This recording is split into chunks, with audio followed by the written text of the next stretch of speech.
Okay. So why don't we go ahead and do some introductions for those of you guys that aren't aware with who we have here. So let's start from the top left and work our way. Gur, how are you doing today, friend? I'm doing wonderful. How are you? Terrible. Thank you for asking. All right, next up, we have Yuno. Hi. Hi, everyone. You look familiar. I do. He was in the spelling bee. Spelling bee? No, And Cinna's yeah. date. Oh, I can't spell for shit, so Yeah, you should have won. You should have won. I'm not gonna lie. I was not a fan of getting cooked. Okay, and now bring out your surfboard for the man with the waves. Here we have Jack Saki. Yeah. Indeed. Big boy Jax here. Yes, sir. Okay. You have anything you'd like to say to the peoples? Man, shit. BBC Matters. All that. So you're saying wait? How old are you? I'm 21. Okay, so you're saying you got cock? Oh yeah, indeed. Oh wow. Definitely. Usually we get a lot of people here claiming minuscule meat militia. So What are you talking about? I got okay. big confidence. That's what I came here for. Okay, chat. Okay, he's doing the little Birdman hand rub. Okay, we with it. Next up, we have Risei Kujikawa Hornet. why did I join this, man? What do you mean? Never mind. Are you not proud to be featured? What you talking about? Yeah, man. Yeah, I'm very proud. Big W's. Next up, we have Zachary Guard. What's up? He's a mod. Hi, good. Yeah. So is Rise. So I think they have to be respected. Gur, were you just slopping off? What was happening there? Well, I didn't want to eat on camera. Oh, okay, that's understandable. I thought you were slopping someone off. That's facts. I mean, I'm also doing that, but Oh, that's hot. Next up, we have Zykini and his wonderful girlfriend, who I don't know the name of. I'm sorry. Can you hear us, by the way? Yeah, we can hear you. Okay. Yeah, I'm Zykini. I'm Dana. Okay, poggers. So like, I know that you guys are doing like a long distance type shit. Like, so where y'all at right now? England. England? Yeah. Oh, bruv, that's my homeland in it. Okay, I'm with you, fam. Okay, I'm with that. That's choice. That's mint in it. Okay. Next up, we've got Michele. Yeah. That's it. Can no camera having eyes? Michele, do you have anything to say for yourself?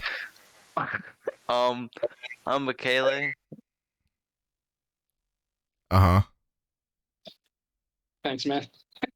All right, let's get on with the OmegaPro X Jubilee stream. For those of you guys that don't know what this is, okay, if you never watched Jubilee, you must have never watched a Twitch stream because that's all Twitch streamers watch. So essentially, I have a series of prompts that I'm going to ask people, and then they have to give their opinions on whether or not they strongly agree, kind of agree, disagree, or like strongly disagree type shit.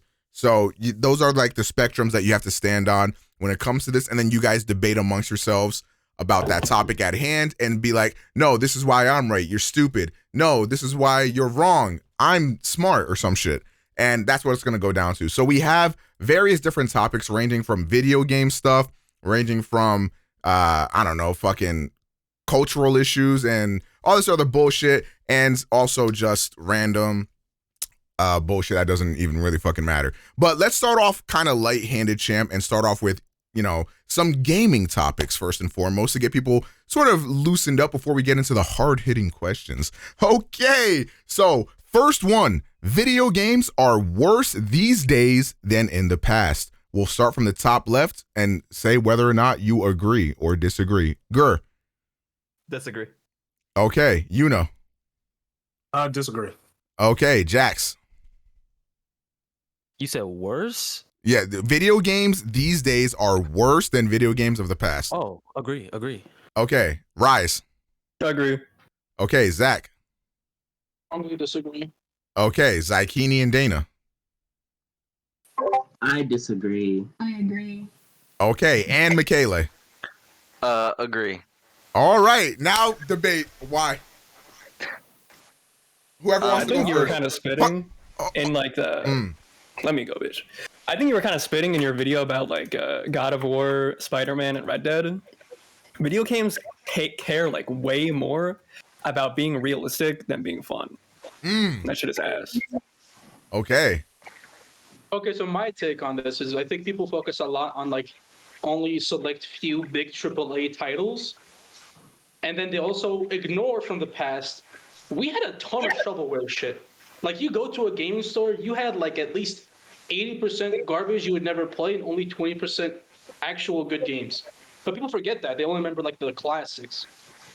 So these days, I think if you look at like the average in terms of games in general, you're more likely to find a good game than a bad game. Whereas before, you're more likely to find a really shit game you never heard of than an actual good game. So What game did you like from last year?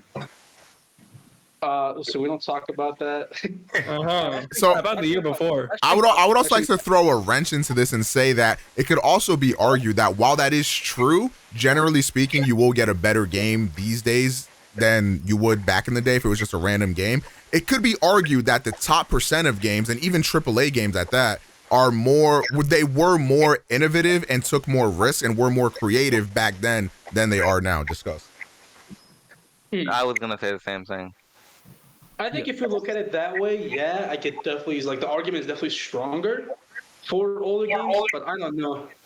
Like in general, like I think like games in like sure, right? You look at stuff like Red Dead, which is a very good example of the modern games trying to be too realistic and not trying to actually be fun. And then being dog But then shit. there's- Yeah, being dog shit, like putting you to sleep. But then there's other games on the other side of the spectrum that are just really cool, really innovative, and like some of the best gaming ever.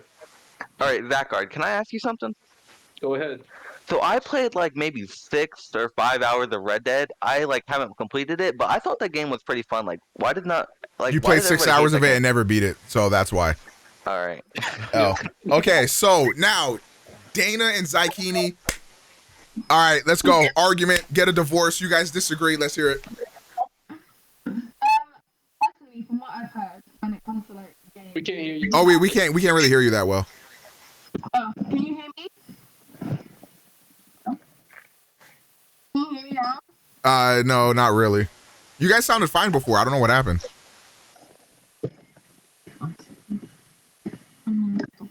Okay, while you're figuring that out, Jax, you said that you agree that games are worse these days. Why? Because nowadays when you play a game, when do you ever see a game come out complete? You That's a won't good never point. see a game come out complete, bro. That's a good All point. the AAA games always gotta have a DLC, 3,000 patches attached onto it, so it'll take up your whole storage. And then for the DLC, you paying $30, $20 for some new shit that probably could have just been easily on the game already if they actually decided to complete the shit. And then you end up playing some indie game because that's the only fun shit you got going for you. That's all I'm saying, bro. That's all Good. I'm That's a saying, bro. good point. Okay. To that point, I understand that a lot of games don't come complete. However, we were like there were games during the era where if they were broke, they were just broke, and then you had to pay another $50 to get them correct, such as Street Fighter Third Strike. It didn't get to the third iteration of that game for it to be fully complete. Now, I know a lot of people talk about the creativity of AAA games, which is understandable because a lot of AAA games are copy and paste. However, we have a huge indie scene that's really not getting attention where it shows the love from developers. Now, we do get that love from certain developers such as Death Stranding. We got that game. We have Final Fantasy VII Remake, which really showed the love from the creators of the game put into the game. So I do disagree when it comes to games not being as great as it was back then, because we are pushing the limitations of what the system can do now versus back then. I have to say, I definitely agree that indie games are very unique and not dissimilar at all. This is joking because they're all the fucking same game. But that's such cap. You are that so fucking dumbass.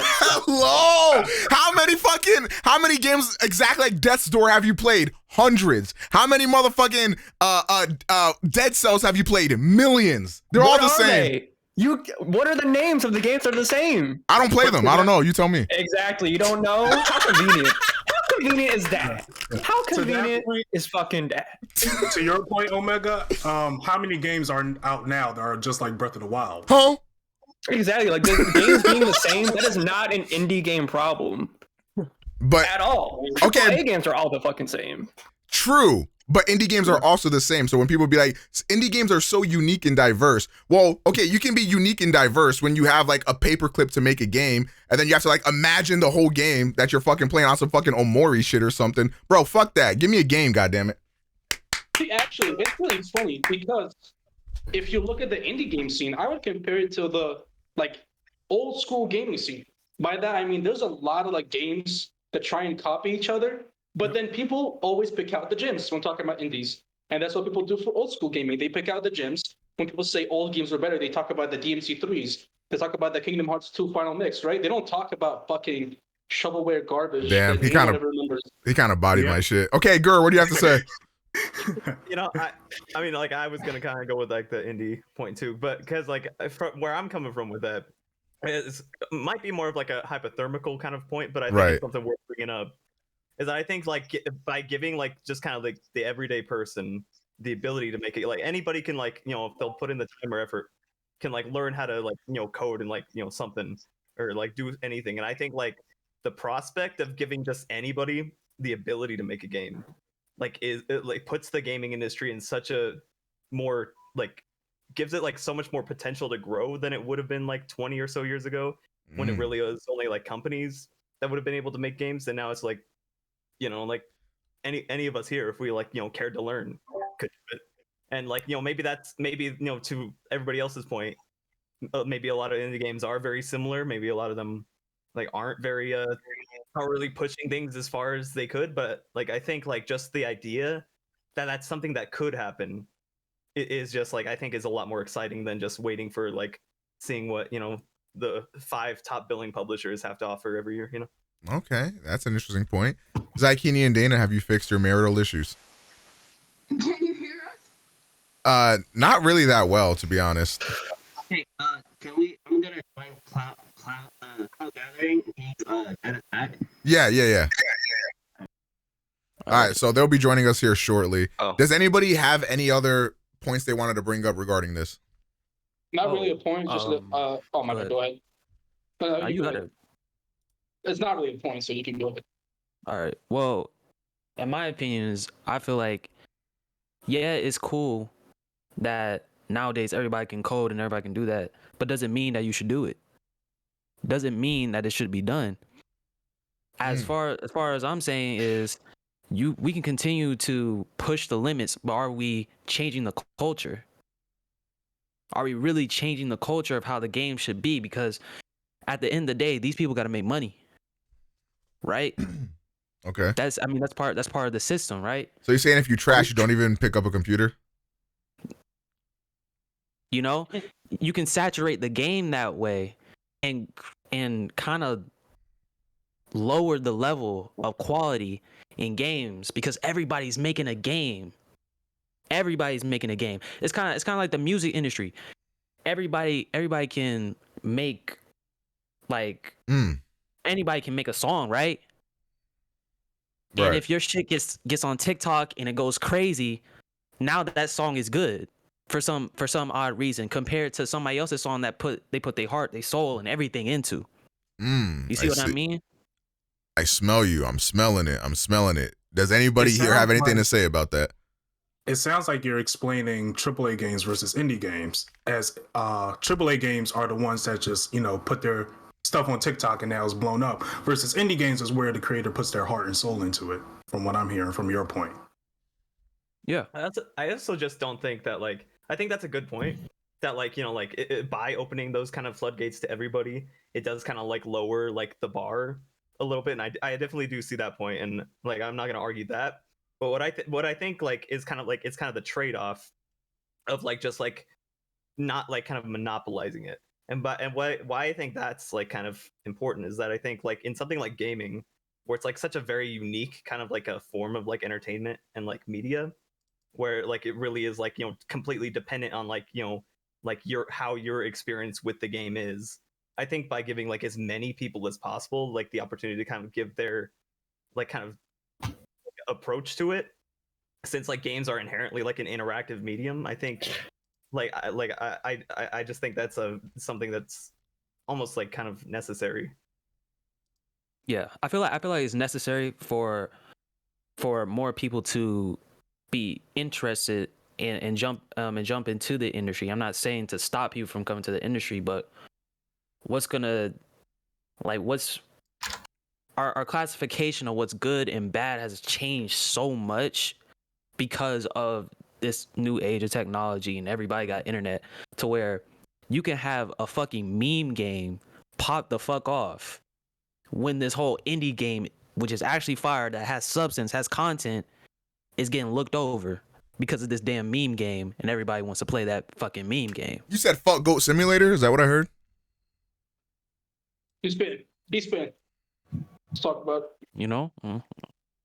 Well, I guess like if I were to argue that, I guess like do developers really have like a choice in like who responds to their game?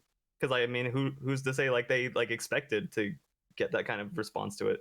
And that's why I'm saying is like, I appreciate people that push the limits, but there needs to be some development in the culture. So you said fuck. You said fuck Flappy Bird. That's really wild. He didn't really mean for that shit to happen like that. You know what I'm saying? Sometimes, you know, you make a game and then it comes, like, you know. I mean, he even took it down. He did. There's one in chat. Flappy Bird still downloaded. I don't. I really don't. I don't. I changed phones like 10 times. So. All right, Zykini and Dana, how we doing over there?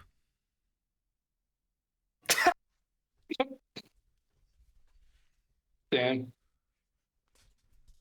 It'd be like that. I really wanted to see a divorce go live. That would have been great content.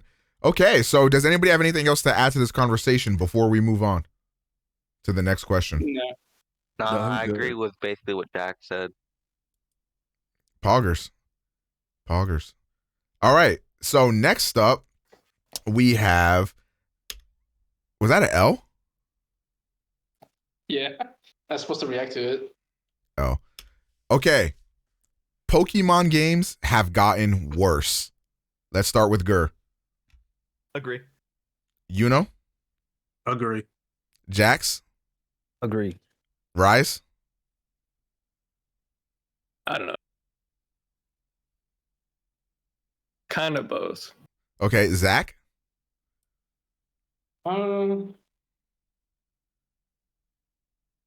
Agree. All right, and Michele? They say the same, to be honest. So you're saying that they have not changed in quality at all? No. Okay. I don't know if we have Zykini and Dana here. Machek? All right. Go ahead and debate. Let me go ahead and get this out the way. I've only seen people play the Pokemon games. This is why I've said this, right? I've watched Omega play what was it? Brilliant Diamond.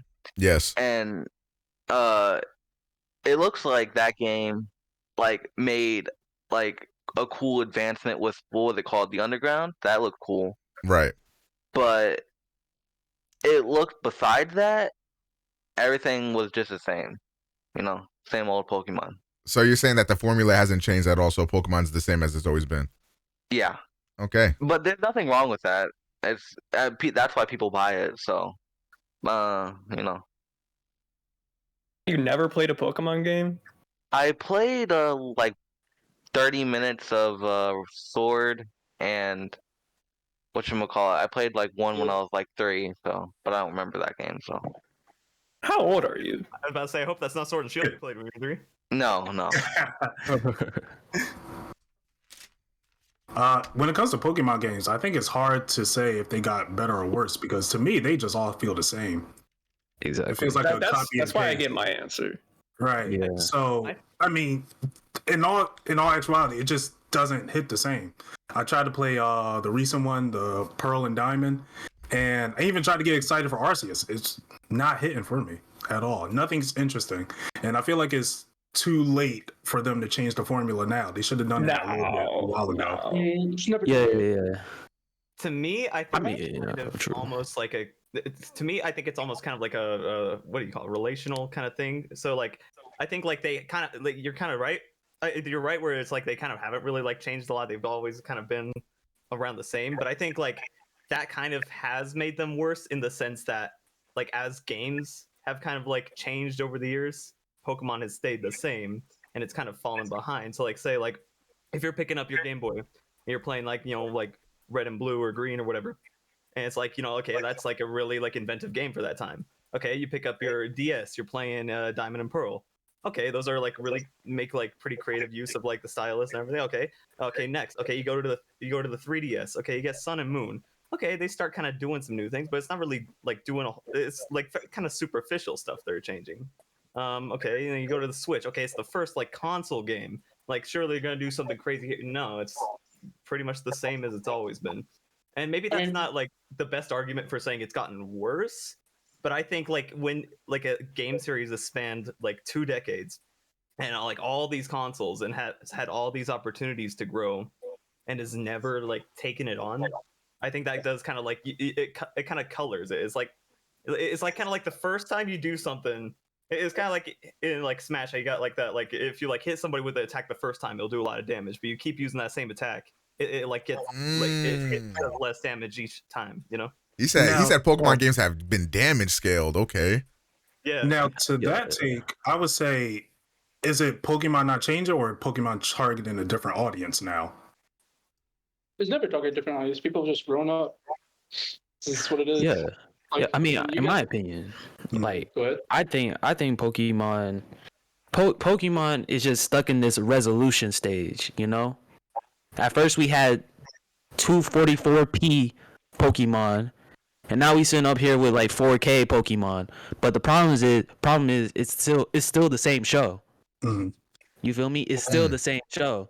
You know? It just has better quality. Now, what I'm looking for is Arceus. I think Arceus could be that next step for them. That is the first time I've ever heard someone say that name like that in my life. Well, I'm saying it like that, Arceus. It's because he's strapped with a K, chat. But you know, feel me? But I think that's the next step in them trying to move forward into like next gen and creating bigger and more expansive worlds and all that type of shit. But as for it right now, I mean, all we getting is the same Pokemon, but in 4K. And this shit ain't even in 4K. This shit like 720p. That ass. Exactly. I mean, I will say, like, you know, obviously, like and when it comes to the classic formula, obviously, like, you know, Arceus is like a huge deviation in the formula. But like when it comes to the classic, like mainline games, anytime they try to introduce like a new mechanic or something, people shit on it. That is like, true. That is like, true. People immediately be like, oh, what the fuck is this? This is a Pokemon anymore? So it's like, wait, do you want them to change or like do you want them to stay the same? Like, now granted, some of them have been kind of dog shit, but people will immediately shit on a new mechanic as soon as they hear like, oh, there's a new mechanic. So I think they've been hit or miss with the new mechanics. I think like some of them have been like way in a new direction. Others like I think have been like too interesting. I think most people do not like Z moves or Dynamax. I actually like Z moves. I don't like Dynamax though. Z moves are alright. So Red and Blue was really, really innovative for its time. And then about like the next like 3 gens, they refined that gameplay loop, which maybe was like a little bit too much. And then started like Gen 5, they kind of experimented. Gen 5 was like a more story based, which is ass. And then you got like Megas, Z moves, and none of them ever really stick. And they still have just been relying on this the backbone of the gameplay loop. And I think what I would really want is something like Pokemon Coliseum, but that be like more of a mainline game and not just like a side shit. I agree with that. All right, Zakini and Dana, are you guys alive? Can you hear us? No, it sounds like you're underwater. Do you guys have a microphone or like what's that? Oh wow. Is it better like this? I can hear myself very loud. I figured. Okay. Can you speak? Hold on. I guess I'll just speak right now for it. I guess. Go ahead. So I feel like Pokemon has kind of gotten worse to some extent, but at the same time, it's gotten kind of also good because like I feel like they go and create something that's good. and then they go back. Like for instance, I think Mega Evolutions in X and Y was really good, but then when you played the story and stuff, it was just like, kind of meh. But I don't know. I feel like they keep going forward and then adding something that's decent or pretty good, and then they go back and it's just like an endless loop right now of just kind of and then okay and then Okay. I think the thing is they have no reason to change. Like Pokemon it just prints money. Yeah. So why would they change a thing? Of course. Yeah, but then we look at other Nintendo games such as Zelda and Mario, and they constantly change up the formula over time. They also print money, so Yep. I think Mario kind of like has its cake and eat it too, because it'll have like its main like new Super Mario games where it does the same thing every time, but then they'll like come out with an Odyssey, I mean, to be fair, they stopped with those a long time ago. The last one that came out was like 2012 with New Smart Brothers U, and since then they've made Mario Maker. They said, "Fuck it, we can't make this shit anymore. You guys make it." All right, so It's like you let's see other people taking a risk. Oh, my bad. no, keep going. I was gonna switch it up, but keep going. Keep talking. If you I just say it's odd that we see other companies within Nintendo taking that risk, and then we see Pokemon not really doing it at all until now. Okay, so let's. Do you have more to say? Anybody? I was just gonna like finish it off by just saying I think like we're all kind of in agreement that it's not necessarily that the games themselves. I guess it's not necessarily that the games themselves like in a vacuum have gotten worse, more so than like I guess like if you got like a 7-year-old kid and his first game ever was Sword and Shield, he's probably gonna have a great time with that. If you give us who have like played like a million of these games, it's just kind of like it's just going through the motions. Okay, so now let's go ahead. Sorry. I was just gonna say, if Sword and Shield was exactly the way it was, but it was the first Pokemon game, that shit would be so sick. But it's not, so it's gotten stale. Let's go down the list then. We'll have an addendum to this. Pokemon from Generation 6 and beyond, or Pokemon from Gen 5 and below? And which do you prefer? Uplift to bottom right, I'm assuming. Yeah. So go ahead, Gur. I mean, I'd say like top 1 to 5, but Actually, hold on. I'm kind of stupid. We'll do 1 to 4 and then 5 to 8. That makes more sense. Okay. I think I'll say 1 to 4, but I will say this might be a hot take, but I actually I think Sun and Moon might be one of my favorite Pokemon games, which kind of like skews it for me. But that's one game out of like that whole like half of it, and I'd say like 1 through 4. I think, and maybe this is obviously nostalgia goggles, but I think they were like more interesting. Yeah, that Sun and Moon takes kind of an L. I'm sorry. I'm just a commentator. I don't have any opinions. Okay, 1 through 4, and it could be based honestly on nostalgia, and because those games were new to me at that time, I feel like those were it felt fresh. So 1 through 4. Jax. Yeah, I say 1 through 4 is simply for nostalgia, because like 5 through 8 is really good when it comes to like when we're really comparing the Pokemon, but like I can't just erase that feeling that I had with 1 through 4, so I gotta go 1 through 4. Rise. I feel like it actually is a little close, but I'd say 1 through 4. Zachary. 1 through 4. Designs are like very clear, so off that alone. Zykini and Dana, 1 through 4? Or say it again? 1 through 4 or 5 through 8? 1 through 8. I'm gonna say something a little interesting. I think I like 5 through 7. No, wait, 5, 6, and 7. 5, 6, and 8. Okay. So you would go for the more recent games then, 5 through 8. Yeah. Okay. Yeah. All right, Michele, what you got? Since I've never played any, I'd say like the challenge runs one. So those would be the 1 through 4. I like small int videos, so. All right, moving on. Okay. We're lying, but those opinions make me feel okay. All right, here we go. PlayStation is better than Nintendo. Gur, go ahead. That's a good question. I think what? I think I'm gonna say yes. Okay. Next up.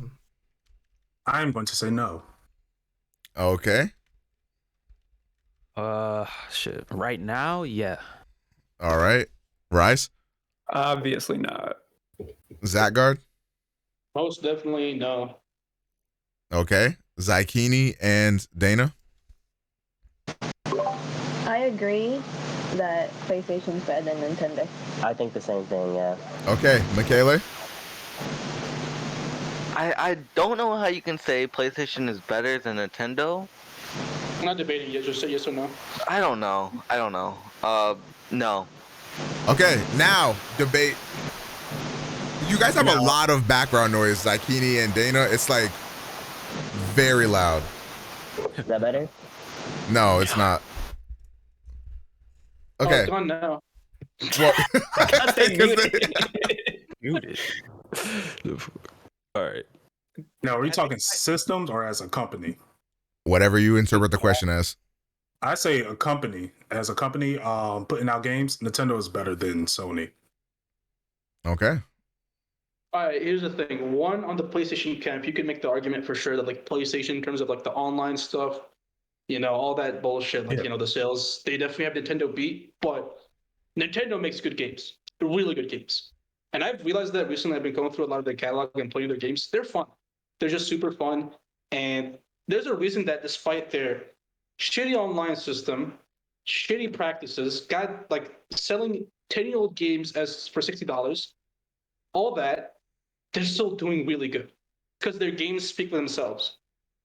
Yeah. And I also think it's because Nintendo knows who they are.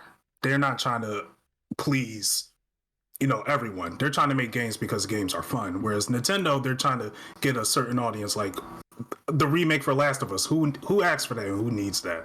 Never mind. Whereas- I switched sides. Wait, what was that? I switched sides. Never mind. Oh, okay. Yeah, so Nintendo knows their audience and they take a lot of creative liberties with their games to make games more fun. As we said in the previous argument, are games becoming more, are games becoming worse or not? I feel like Nintendo, when it comes to their games, they're a lot better than they were back then, aside from Pokemon. But because of the creative liberties they've been taking. Whereas we see in Sony, it feels like they got the formula and they're just recycling that formula over and over again. Like, how many times they're going to push Naughty Dog to make a new game that feels the same thing as it was previously? You said The Last of Us 2 is bad? Are you sexist? What was that? I didn't hear you. You said The Last of Us 2 was the worst game you ever played. Are you a bigot? I definitely didn't say that. Oh, okay. Sorry. That's what I heard. Well, I mean, but it is though. So you love The Last of Us 2? You think it's the best game ever made? Didn't say that either. So you're sexist. Hey, who was on PlayStation's side? Is anybody on PlayStation side? I thought everyone was on PlayStation side. Yeah. Can you hear? Oh wait, I think you guys sound good now. Wait, talk. Hello? Oh, that was a lie. Sorry. Okay. Well. Oh, you sound good. She doesn't though. Oh, so okay, it's because this one then. I mean, y'all could pass around the AirPod like a blunt or something. I don't know. Yeah. All right. Let's do that then. Okay, so we're talking about the PlayStation is better, right? Yes. Okay, so I do think PlayStation is better because obviously I think people will go for exclusives if they say that. But I don't even think it's just better because it's exclusive. I think overall, like, it just has a lot more to offer. Considering that when you come to like the Nintendo stuff, right? Like, it's fun, right? But most of the time, it's like gonna either be a family thing or like a friend thing. You can play things online, but be honest though, or you can play things offline as well. But be honest though, if you have no friends, which is a common thing for people, and you have like no actual fun playing by yourself, Nintendo just kind of flops there when it comes, as opposed to PlayStation, which you can play like a whole bunch of different things by yourself. Like, if you go to back to PlayStation 2, you can play Kingdom Hearts all the way through by yourself. You go to PlayStation 3, I think you can play God of War games and everything like that for yourself. Like, there's a whole bunch of different things when it comes I'm kind of confused about what you said. You said if you enjoy playing by yourself, then you have nothing to do on Nintendo, but then you say you can play by yourself on PlayStation. Why can't you do that on Nintendo as well? You can, but there's like, I feel like there's a limited amount. Like, I know there's like games like Breath of the Wild, there's games like Shin Megami Tensei 5, there's games like Xenoblade Chronicles and stuff like that as well. But it feels like, I don't know, it feels like when it comes to overall, you can play a lot of games more so with people when on Nintendo, and that's like cool and all, but if you don't have those people and stuff like that, it's kind of rocky there, you know? Wouldn't that make Nintendo better? Wouldn't that make it better? I don't know. Yes, because Nintendo has that option, whereas PlayStation is mainly single player based. Yep. Say it again? Nintendo, you have the option. You have multiple IPs that are like multiplayer, like Smash or like pretty much Animal Crossing. Animal Crossing gives you that choice. Mario Kart. If you Mario Kart. If you don't have friends to play those games with, though, but there's also the single player titles like Fire Emblem and Zelda, and Pokemon platformers like Donkey Kong, Mario, Donkey Kong. You also strictly don't need friends to play online either. Metroid Prime. Get bodies. Wait, somehow we can't hear her. I don't know how that's even possible. Yeah, we cannot hear. Who the fuck is this? Who the fuck? Who are you, guy? Shade. Who the fuck are you? What the fuck do you want? Speak! I wanted to be a part of this. Did you apply? I asked Kami. Who the fuck is Kami? You just snitched. What the hell? Wow. Dude, I'm crying. You wanted to be a part of it so fucking bad. Speak. Hold up. This motherfucker did not even come prepared. My earphone. Don't you got a cam? Yeah, I got a cam. Hold up. I didn't know they were gonna throw me into this. Hold up. You literally asked him to. I saw you in the chat. You said throw me in there. Yeah, he did. You off on a bad foot, bro. Turn on your camera. You're ruining my show. My bad. Hold up. Oh, I'm not next to. Hold up. Oh. Yo. I wonder if the guy with 17 PlayStation games behind him is gonna take PlayStation side. Let's hear. No, I got Nintendo games too. Oh, okay, my fault. Yeah, you know, all four of them. I think PlayStation better though. All right, explain. Get him out. I think jeez. Yeah, you did really put me on the spot right here. You put yourself on. Hi guys. My name is Jade. I think PlayStation is better because they're more I guess more founded. That's an interesting statement. No, they're more grounded as a gaming community, basically. Can you explain more what you mean by that? Send me up here to fail. You asked to be up here. No one set you up here. I know, but I didn't think he'd send me right away. I thought I was gonna get into the next prompt, but fuck. But yeah, I'll come back to you. This nigga was in chat like, I want to debate. And then you come on here. By the way, everyone else here is on Team Nintendo except for you and Zykini or whoever the fuck. Wait, and Jax, and then you're sitting there like, oh, and then you just fumble. You literally can debate right now. What about PlayStation is better than Nintendo to you? Also, I think the games are better. Honestly, I think the story-based games are way better than the Nintendo, and the Nintendo games have been founded to be more family-friendly, and they don't explore a lot of different options as games. So I have a question for you. Have you ever heard of a movie?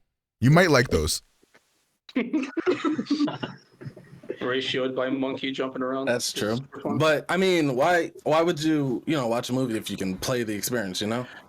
Yeah, like they got shit like Uncharted. They have stuff like the first Last of Us, not the second one, and they have like different games like God of War and everything. Like these games are the reason why people have been so loyal to PlayStation. Yo, chat! I just got the new Sony exclusive. I'm excited. Let's start the game. Oh, time to put down the controller and grab a snack. But it's still a better experience than like some of the games that are on Nintendo. I know, like I said, it's more family oriented. Fucking hell, I can't. Yeah, thank you. Like yeah, Nintendo has a lot of games that have like gameplay and are interesting and are actually innovative. All right, so you can say that with every game then. No, you can't say that with every game. Oh no, I mean by PlayStation standards as of now.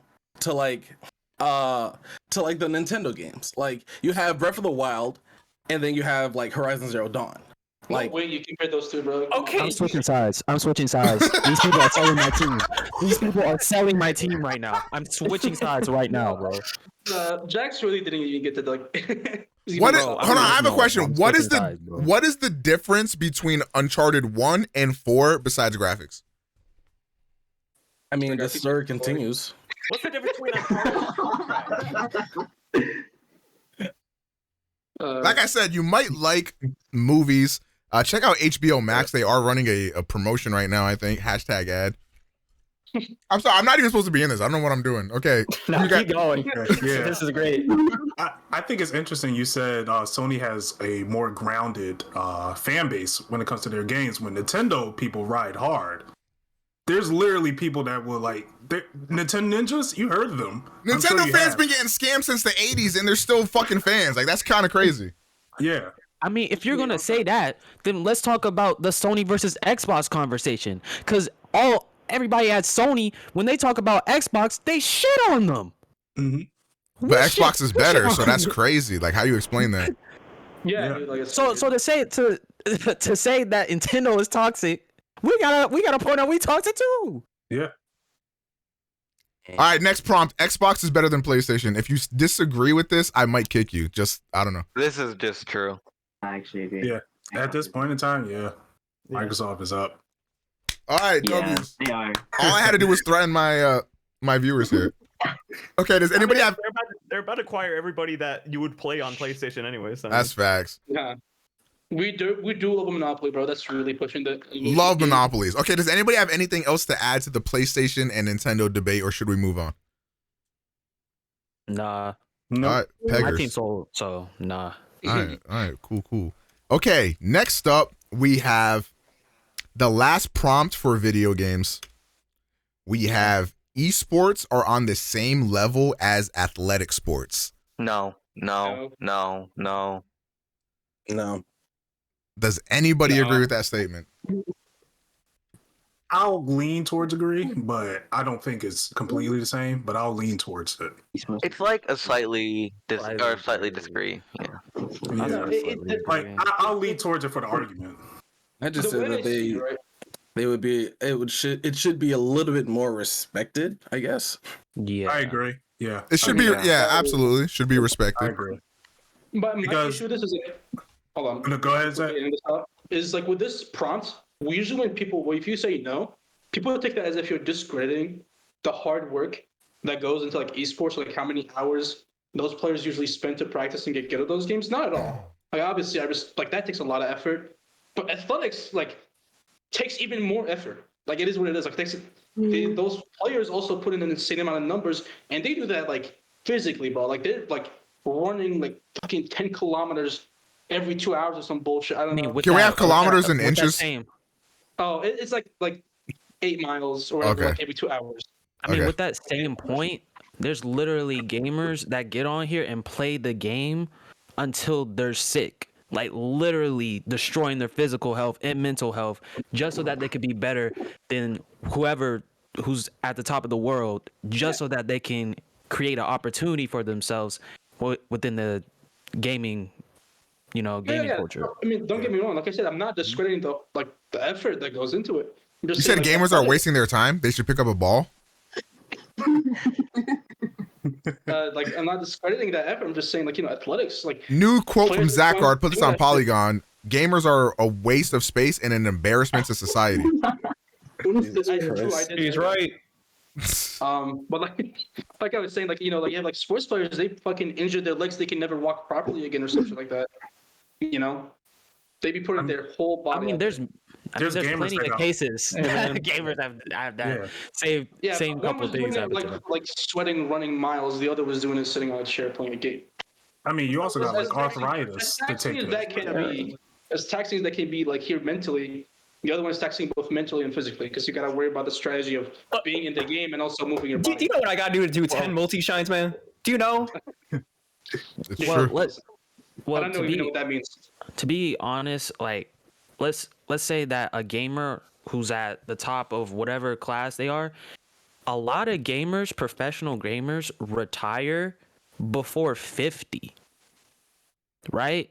But an athlete can play all the way up to 50, even with all these health problems, even with being hurt and injured and all that stuff. An athlete can play up to 50. These gamers don't even get to play up to 50, not because of a learning curve. It's literally because they play the game so much to the point where they can no longer be number one anymore. I feel like your point should be opposite, if anything. I feel like you could play a game and be competitive for a while, but like you see what LeBron's doing in basketball right now. He's only 37. That's considerably young, but in basketball terms, this nigga's a dinosaur. So it's like, no, and that's true, but that's someone that has the capability to spend millions and millions of dollars on his body. Exactly. So usually, usually an athlete is retired way before that. So like an athlete's window of opportunity is way smaller than a gamer's.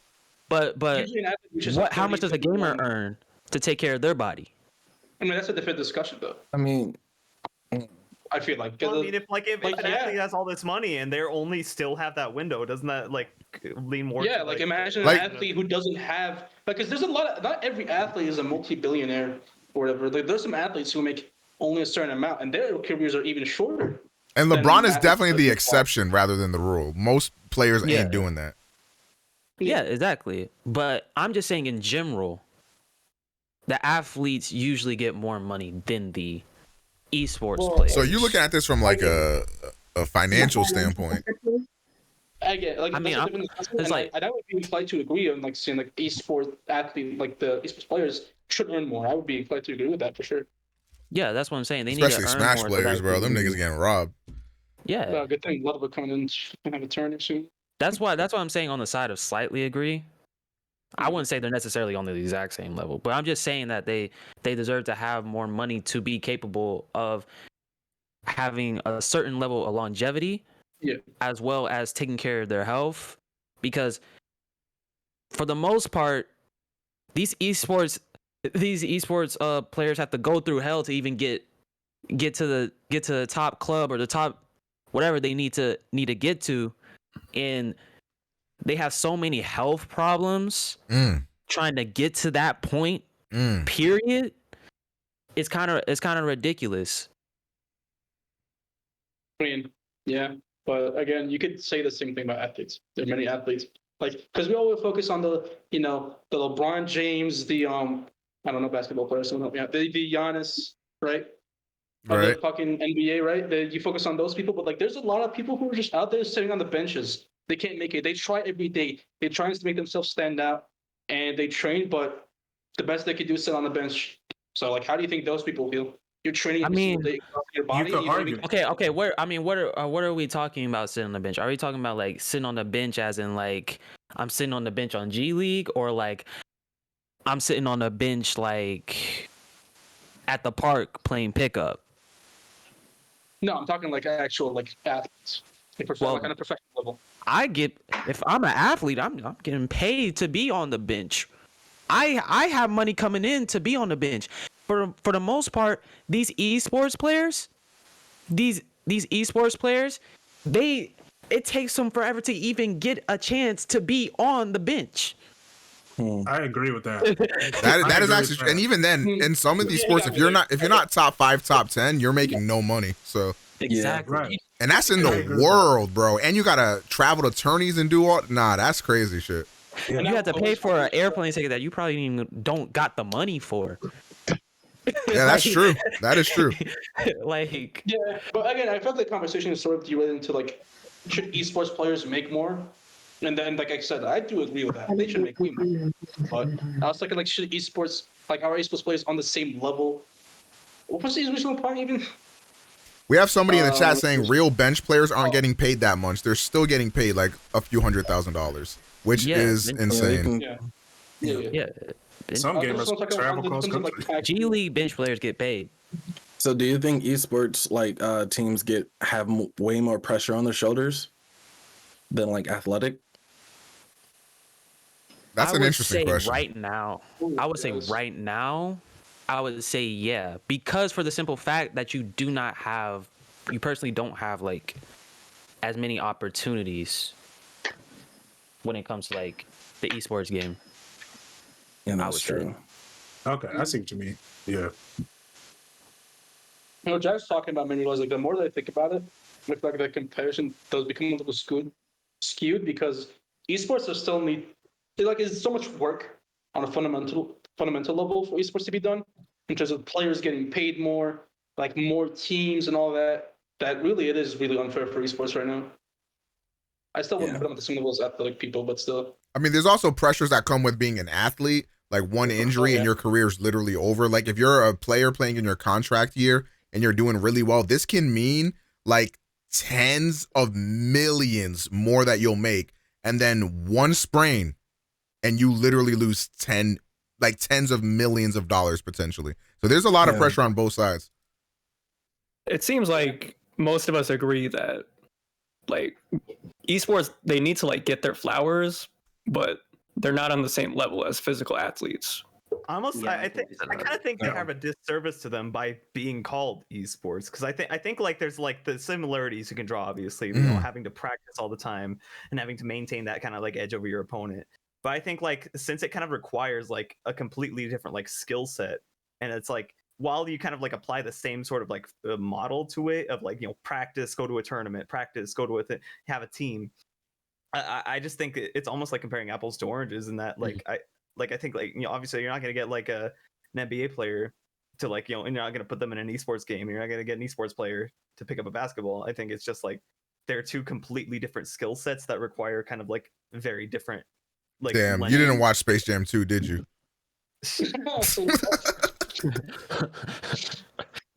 Fair enough. All right. Do we have anybody else that would like to comment on this topic? No? We good? We Gucci? No, not at all. Yeah. Jack took all my points, so. All right. Poggers. So now we're moving away. There are no more gaming topics here, so Poggers in the chat for that one. Okay. Next up, we have a little bit of an intermission question. There's no need to debate on this, just a yes or no. I can tell a difference when Omega switches his microphones. No. If we're gonna be real, y'all some hoes, bro. Yeah. Y'all some hoes, bro. Yeah, I can. I can. I can tell. I can very little, very little. The one I can. I forgot which one it was. The one the long longer dick one. Yeah. That one was it was more like crisp than some of the rest, and then when you yelled into it, it was just like holy shit. Like it's way different. It was way different. Yeah. I'm not gonna. It's not like a super major difference, but it's definitely a difference I can tell. Yeah, you can hear the difference. I can tell when you take the condom off. Nice. That's what I like. Yeah, we going raw, baby. Yeah. Okay. Next up, let's get into some music questions. We only have a couple here. I don't know how you guys are gonna feel about this one. I think this one could go either way, but I think most of you guys will agree. Travis Scott wasn't in the wrong for Astroworld. Jesus. He was definitely in the wrong. He was in the wrong. Okay. Yeah, I said Why'd you in the ask wrong. this? Yeah. He's in the wrong. Because I didn't know if anybody was gonna be like, well, you know, it's more so on the event holders. Like he's not totally in the wrong. I thought, but okay, you guys hate Travis Scott. I was initially. I mean, it's collective. Like he's in the wrong, but like it's collectively a wrong. A lot of people were in the wrong. Yeah. Like a lot of people were in the wrong, including him. I initially gave him the benefit of the doubt. I was like, you know, oh, maybe there's more to it. But then I saw some more clips. I was like, nah, yeah, you can't excuse that. Like, at one point, you gotta take responsibility. I thought you were gonna be asked the other Travis Scott question. To be honest, There's another one. What's wrong? yeah. What is it? What, you no longer saying it's lit in 2022? I don't know. What's the question? No, it was like something like do you still listen to Travis Scott after what he did?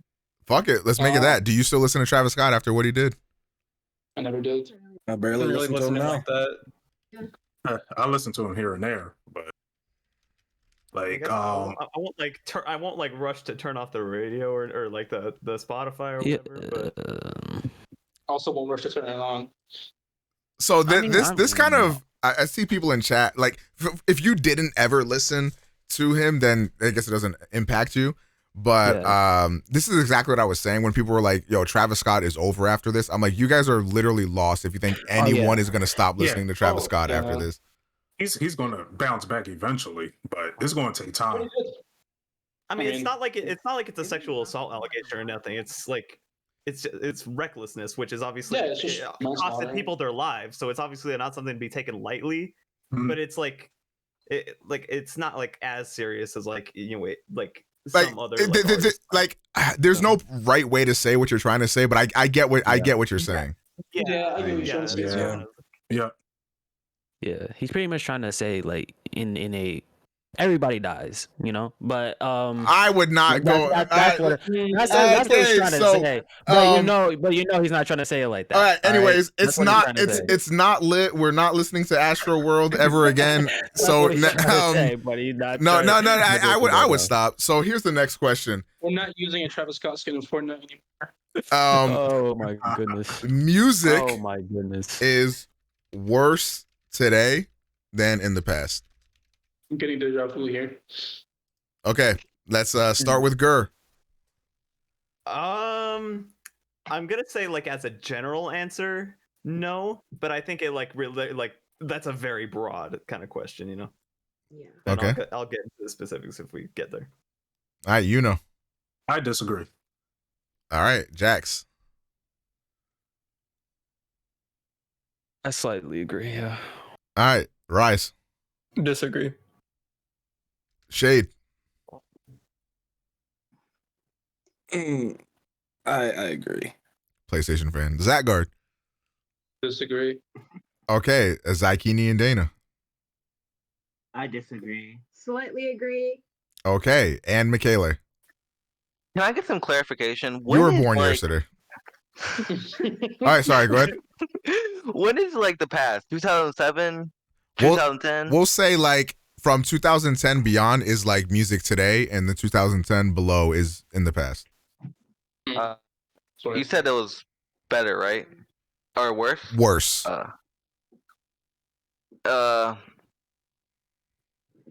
No, it's not. So you're saying it's not worse today than in the past? Yes. Okay, Michaela, you haven't said a word, but you wanted to be in here so bad. Defend your point. All right. So I've only just been like getting into music recently, and I feel like we have gotten Donda. We've gotten like whatchamacallit, we've gotten like almost every Drake album, and he's like the most influential artist, a rap artist. You know, stuff like that. Have you heard of Biggie Smalls? Yeah. Okay. All right, debate chat or whatever you guys are named. I feel like this feels like an age check question. Yeah. It feels like a fucking age check question. But to be completely honest, Sasha, thank you for the 19 months. I think it's worse today. I feel like people are gonna say like music's improving and music evolving, but my problem is more with the culture that we created. Like, we went from making hard-hitting, lyrical. Do you like J. Cole? Yeah, I like J. Cole. Okay, I figured. Good.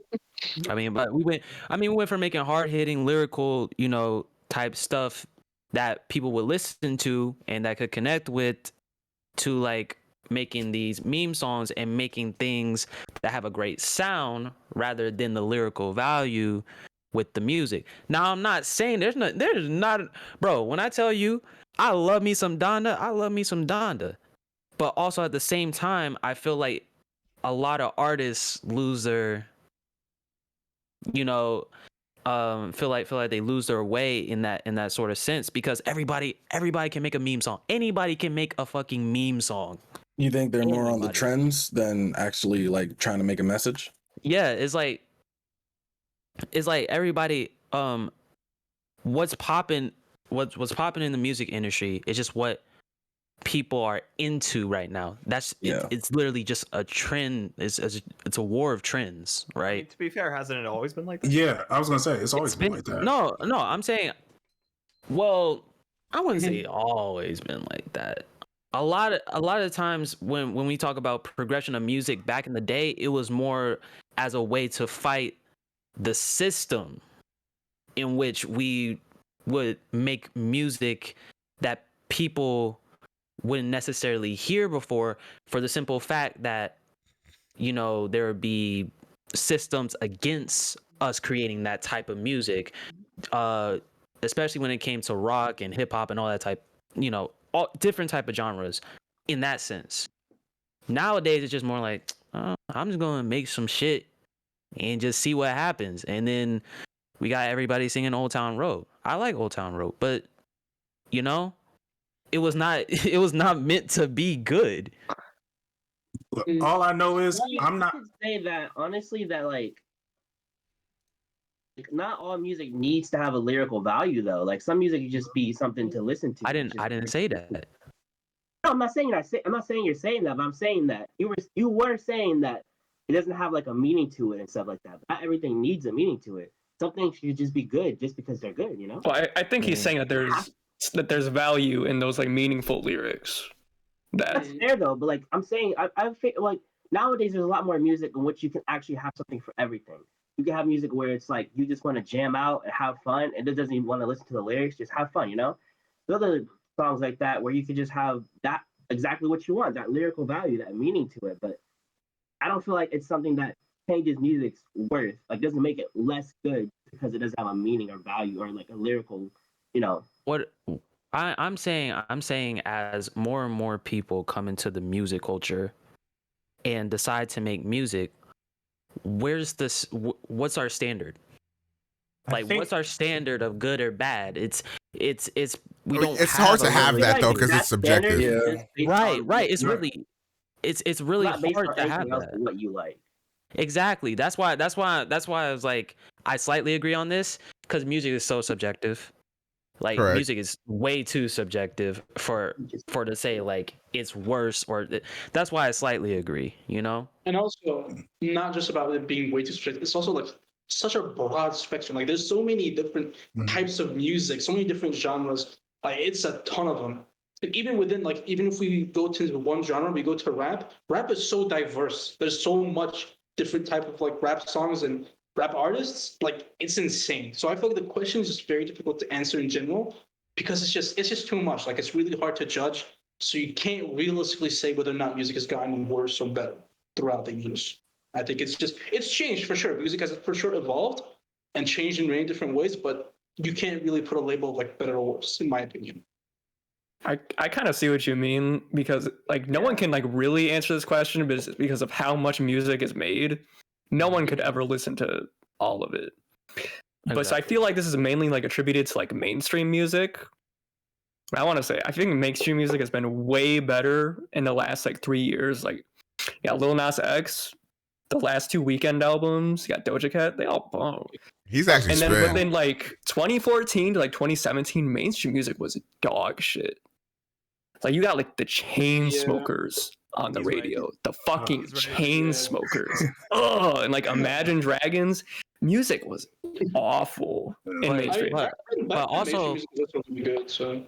Also you gotta think about this. They made one song and they kept making it over and over again. All right, but that Imagine Dragons. Go ahead. No, you go ahead. I'm like, if I'm looking back at 2014, 2017, what was popping? It was pop. And now everybody wants to hop on this hip hop culture. And now hip hop has turned into pop culture.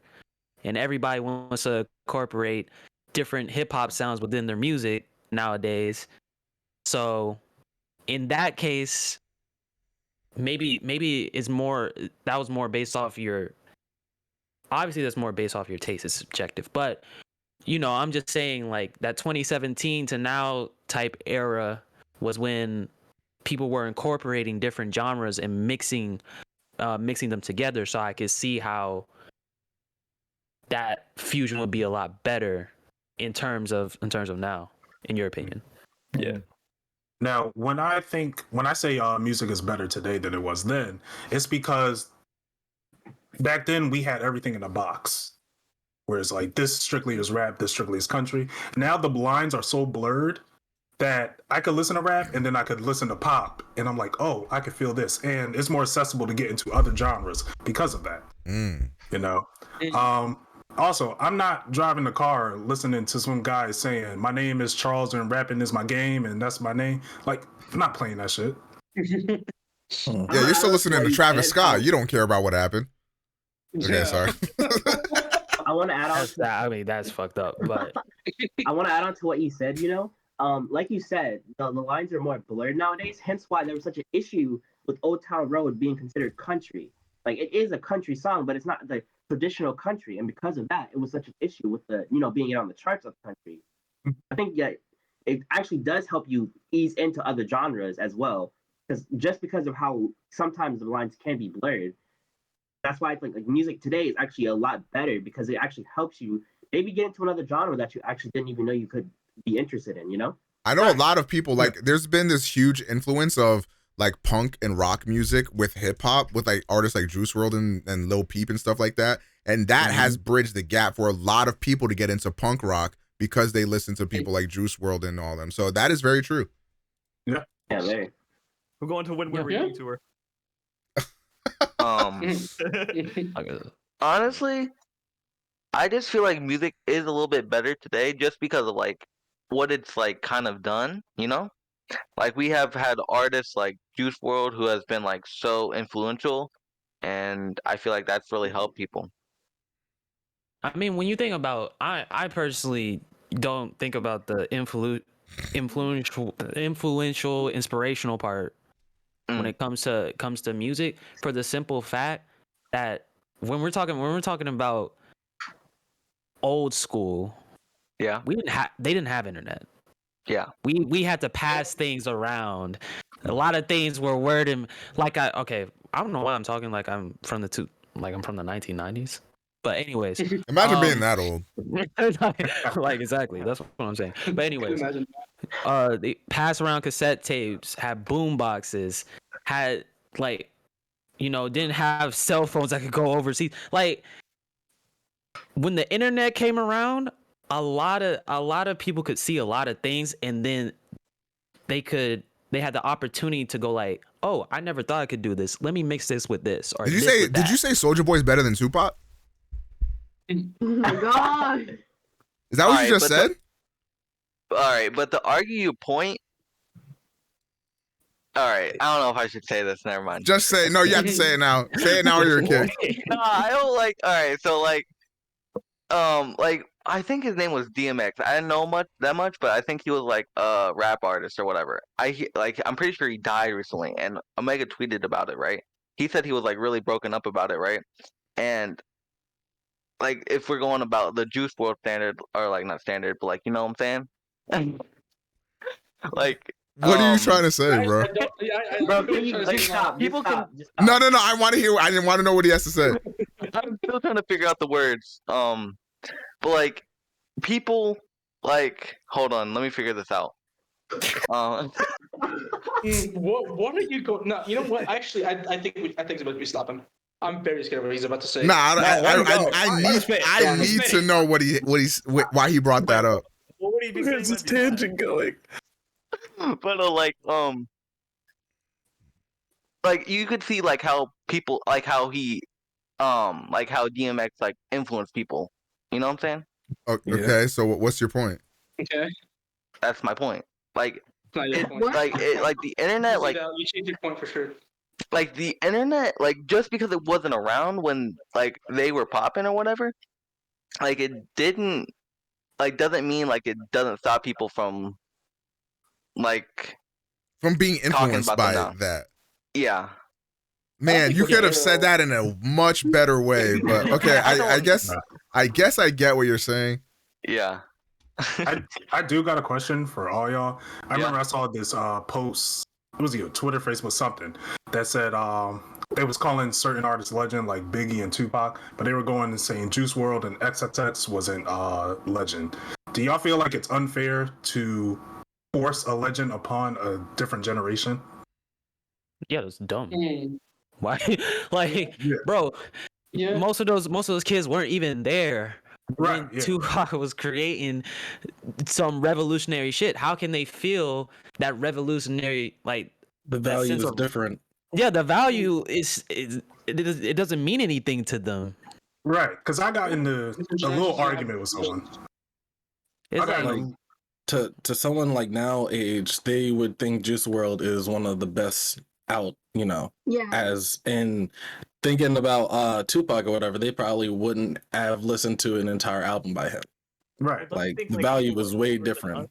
Don't you think like people older than us, from like who were like, you know, our parents or like older than our grandparents would have like heard like Tupac or Biggie and said the same things that like you guys are saying though? Like I said, like the value is that comes with different every between generation. ages. Yeah, it comes with every generation.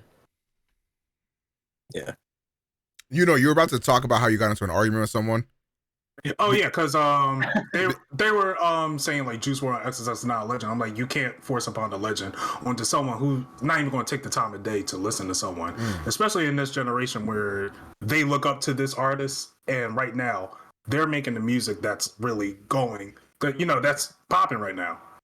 So I think to discredit them as legends is, I think, it's just disrespectful. I think what's hard about that kind of a conversation though is that back when you had Tupac and Biggie, like the music wasn't as accessible as it is now. So like you had Tupac and Biggie, and these are like the rappers. So when they die, like there's like this vacuum that's created now because like we don't have access to so many artists like that. But now it's like you have when artists like Juice WRLD pops up, there's like not only is Juice WRLD massive, there's also like 30 other artists that are as massive as Juice WRLD. So I think to that generation, they don't feel it as special because they feel like artists are kind of like a dime a dozen without really taking into account the influence that people like Juice WRLD or that X have on music, and not only on music, on their listeners. So it is definitely coming from a place of ignorance on that front. Yeah. The music culture is kind of saturated. There's a lot of people in the music culture that you can look at and say that they're legends in your own right because it's so subjective. Back in the day, people were passing around, like I said, they were passing around cassette tapes and buying CDs and giving people physical shit because they literally did not have the opportunity to actually hear actually have like downloadable on like a computer or on a phone to always have that have that article of music with them, you know. So I have a question from the chat here coming from Christy Numbers. What classifies someone as a legend? I'm gonna ask that. I think somebody is classified as a legend like if they've made a lot of good music, like 3 or 4 good albums. Honestly, I think this is when influence plays a very Tupac and Biggie did not have 3 or 4 albums. Yeah, the amount of impact they had on the world, basically. Their impact, their influence, how big they were. Because like Omega said, bro, back then, Tupac and Biggie, like they were the rappers, right? And everyone, like back then, everyone knew who they were. Everyone knew their songs. And they not only that, in terms of like they were really good songs and they were really famous, they also shaped like the genre itself a lot. You know, they revolutionized the genre in their own ways. So. Mm-hmm. Yeah, like I feel like you can't call someone now a legend who's like now making music because in 10 years are people going to talk about them the way people talk about Tupac and Biggie now? Yeah. I think legend is a status that's like sort of earned over a few years. Like if a person survives the test of time and they still remain influential and talked about, like I said, I think they do deserve the label of legend to some degree. Because I mean, you have like, you know, Kanye and Drake who are like from the 2000s, but it's like, you know, everybody's heard at least one Kanye or Drake song. You know. Yeah. Yep. Okay. I have a question. What's up? So back in the past, we know that the king of pop was Michael Jackson. Do you think we have a new king of pop?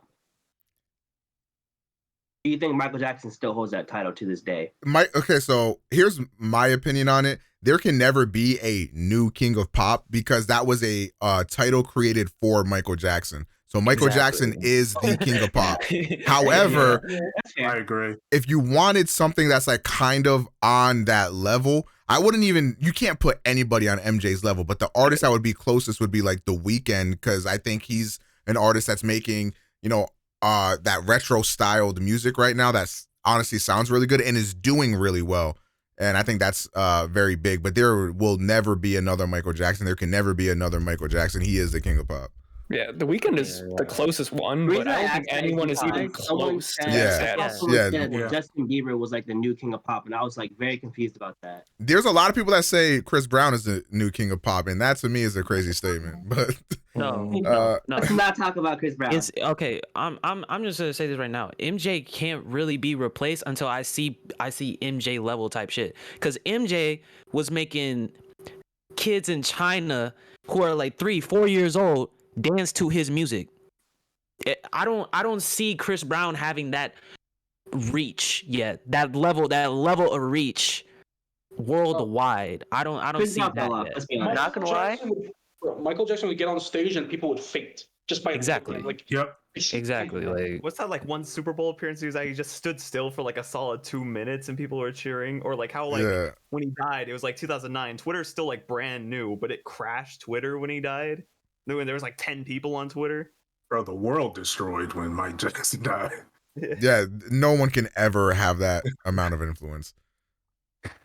Yeah. Okay, we can move on to the next question here. I think we're done with music stuff. Okay, so let's get a let's get a random meme one here. Okay. Pineapple belongs on pizza. Yes. No. Yes. Sure. I think, yes. I think it's 2022. We as a species have evolved. Pineapple on pizza is fine. Pineapple on pizza is fine. I don't personally like it, but that doesn't mean I don't think like it's not a crime or some shit. It's okay. Yeah, it's not. Listen, if they don't like pineapple on pizza, they don't have to have it. People are all different. Okay, so you guys are misconstruing the question. I'm not saying if you put pineapple on pizza, you need to go to Guantanamo Bay. I'm saying, do you enjoy pineapple on pizza? That's all we're talking about. Yes. Oh, yeah, I do. Yes. I don't. I could appreciate it. So everyone here loves pineapple on pizza is what I mean. No, that's Sweet ass. and savory snack, bro. What else could go wrong with pineapple on pizza? Hold up, Rise. Do you have a Breaking Dawn cup? Let's go. I was really thirsty. You know how to bring it up. Yo. Fuck it, new question. Twilight is a great franchise. Absolutely. Yeah. Absolutely. Never watched it. Even when it's bad, it's like laughably bad. So Yeah, like facts. even the bad parts are not like they're still enjoyable. Twilight calm, bro. Team Jacob. Everybody. Dude, I was Team Jacob. okay, tell me, am I tripping? Taylor Lautner is kind of ugly. Am I Like He's That's the main 2020. low key. Yeah. Is she the main character? Who? And fucking listen, Robert Pattinson. If I was as hot as that dude, I would have taken over the world by now. He has no right to be that hot. Okay, that's fair. Okay, so we just learned that Rise wants to fuck Robert Pattinson. Great insight. You seen the Batman trailer? I'll fuck him too. Like, what? I'm not gonna lie, Batman trailer. Yeah. That was he. Yeah. I need to see the bloopers of him driving the Batmobile because he said that he was doing some crazy shit in there. All right, so we all agree pineapple belongs on pizza and Twilight is better than the Dark Knight. Yes. Okay, gotcha. Next up, let's get on to some I guess some societal issues. Okay. Let me type this question out. It is wrong for your date to ask you to pay your share of the first date. Thoughts? It depends on who asks. Pay my share? Yeah, like let's say somebody asks you out, somebody is taking you out, and then you're out with them, and then that happens. I know we have a lot of guys here, so we could change the question to Yeah, I was gonna say if they asked me to pay my share, I'd be like, I guess I could. Pay half, I guess. Yeah, so let's say let's flip it. It is wrong for a guy to ask a girl to pay their share of the first date. If you ask her out, I definitely think it's a bit like, because if you made the first move, you asked her to go on it's a little bit of a cursey thing, right? Yeah. I asked you out. Let's go on the first date. Fucking, I'll pay for this first date. Obviously, future dates, it's a different discussion. But on the first date, I'll pay for the both shares. Yeah, I agree. I agree with that, Connor. If you ask someone on the date, just be prepared to pay for the food because you asked them out. But if it's the other way around as well with the girl. Like if a girl asks you out, just always be prepared to split the bill because that's always an option with every type of dates. Now I 100% agree, but I don't know. I just always feel weird making like my. I want to hear what the only girl in this call has to say. Right. Can you hear me? Yeah. Yeah. Yes. Yeah. If someone was to ask me on a date, obviously I'd like bring money in case I have to pay. But because I've been asked, I would assume you're going to pay for both me and you, kind of thing, because you went out your way to try and take me out somewhere. So you're saying you're the prize? So, damn right. Go ahead, girl. Okay, she the prize. Love to see it. Fuck it, let's change the question. Let's make it a little bit harder. Is it wrong for a guy to ask the girl to pay for the date? Full stop. yes. On the first date. That's sexist. If I'm expected to pay, why can't she pay? Let's talk. You're right. Nah, I'm trying to get a girlfriend. Oh. Good luck, man. Good luck. It's not like you guys are hanging out. You guys are dating. You guys are going on a date. If it was like, exactly. Let's hang out and like go to a restaurant, then I assume both of you are paying for whatever you're paying for. But if you're like, I'm trying to take you out, so you're paying for that thing because you're taking them out. Exactly. Okay. They didn't have to Okay. What if she tweets, or let's say she Snapchats something, has her location on, she's at Starbucks. I also show up to the Starbucks, ask her to buy me a mango dragon fruit refresher. Is that wrong? No. That's You not can a decline. date. So. Yeah, that's a separate. That's a separate. W. Okay. I was just making sure. Okay, so we got that out of the way. All right. It is. Okay, let's see. I don't know how you guys are gonna feel about this. It is offensive for a man to not be able to get erect. Thoughts? Offensive? How? You ugly, you ugly. Okay, I don't. Holy shit! Holy Wait, shit! this isn't a question for me. This isn't a question for me though. This is not a question for me. But Okay. yeah, we good. Y'all can answer that. That's all. I I think it's weird to say it's offensive. Like, the wording's weird, but I mean, I don't know. Like, if someone has erectile dysfunction, that really sucks. Yeah, I was gonna say. Yeah, that's a different story. Like, if you're not attracted to the person, you're not gonna get anything from that person, or you're not gonna. It can be a. But sometimes it's not an attraction issue though. Well, then something like. It can be like a mental What do you mean? thing. What do you mean? There's a lot of you're mentally not in there, right. So you can't get it up because sometimes your brain's not in the moment, or even though you know you're gonna like prepare for like sex or something, your brain probably is in like a state of mind where it can't get you erect. It's not really like, oh, this person's ugly, I can't get hard. It's more like, I want to get hard for this person. My brain is just not letting me get hard. Okay, so as the only woman here, let's say it happened to you, how would you feel? Because I think like even though you might be able to understand, still feel like you'd feel away. You know what I mean? Yeah. To be fair, because a part of you would be like, oh, is something wrong with me that you can't get erect, kind of thing. Right. From personal experience, haven't had that issue, but if like someone's like, I can't get hard, I'm probably gonna wonder why or think something's wrong with you, kind of thing. But yeah, you can be understanding, but like even if it's 10%, 10% is gonna feel like a bit insecure about it. Yeah, that's true. One of the most important things when it comes to sex is the communication. So if he's not getting hard, there's something that needs to be communicated so that could get fixed. Go in his closet, see all this weird shit that he wants you to wear. I had a friend who ran into this issue. Oh, a friend? She was dating a guy, and this dude could just not get his dick out. And I don't think she saw less of it. It was just kind of sad. But eventually, their problem did get fixed. Has anyone here ever ran into an issue like that in the past? No.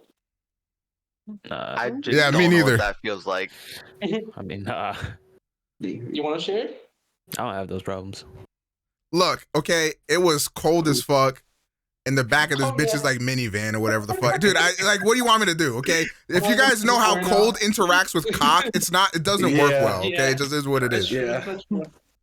Okay, it is what I didn't want to fucking retread the goddamn story, but okay, it is what it is. And it didn't make it any fucking better that this bitch tried to fucking jerk my shit, which by the way, women, you don't know how to jerk dick, stop trying, you're embarrassing yourself. Like dead ass.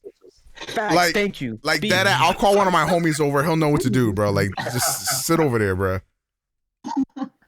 Any woman that thinks they know how to jerk a dick is fucking false. I'm sorry, Christy, you're literally lying. You don't know how to jerk dick. It just is what it is.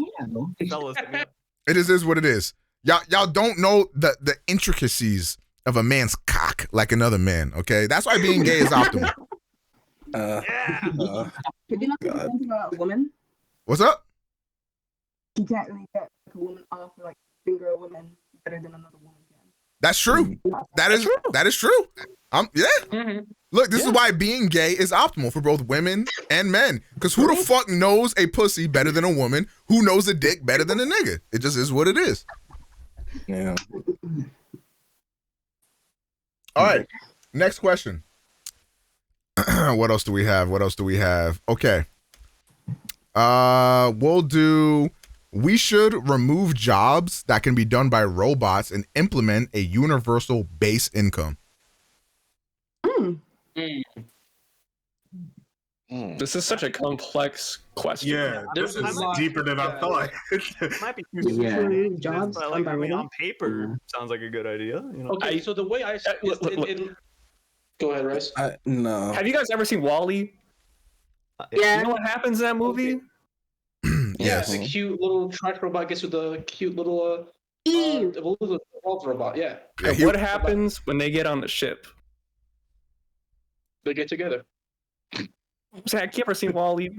Are you talking about I think he watched the version on Newgrounds is what he was watching. Are you talking about like all the people there? Oh, okay. So here's the thing, right? I get what you're saying here about the slippery slope. I think I know what Rise is trying to go here with the slippery slope of like becoming too dependent on robots doing everything, and like we end up like the people in Wall-E sitting in the chairs flying around, which I'm already like, to be honest. I'm on my way. Let's talk. Yeah, let's go. But the thing is, I can definitely see the argument for it because a lot of the jobs, like if a robot could replace the human in that job, this is likely a very mundane, very repetitive job that does no good to the person's health. Let's think about Amazon warehouses, for example. Yeah. So if they could just not have to do that shitty job and could stay home and get paid the same amount, I think that would be optimal. But that's the thing, though. Like the problem is that most people in this world. Oh, we got a good question. Are greedy. We do not want to be all paid the same fucking amount. Yeah, and that's why you get your UBI and then you start selling crack. Like, what the fuck's the problem? Also, why like if your like your job cannot be done by a robot, it probably won't pay that same amount that the UBI covers. That's the thing. Because if it talks about jobs that robots can replace, it means like super mundane labor jobs. You want to get paid more than that? There's a ton of jobs you can like take to get paid more than that, and those jobs won't be replaced by robots. That's what I'm trying to say is everybody has to agree with that. There's still going to be people that want to steal or rob or do whatever they need to do to get more money than the other person.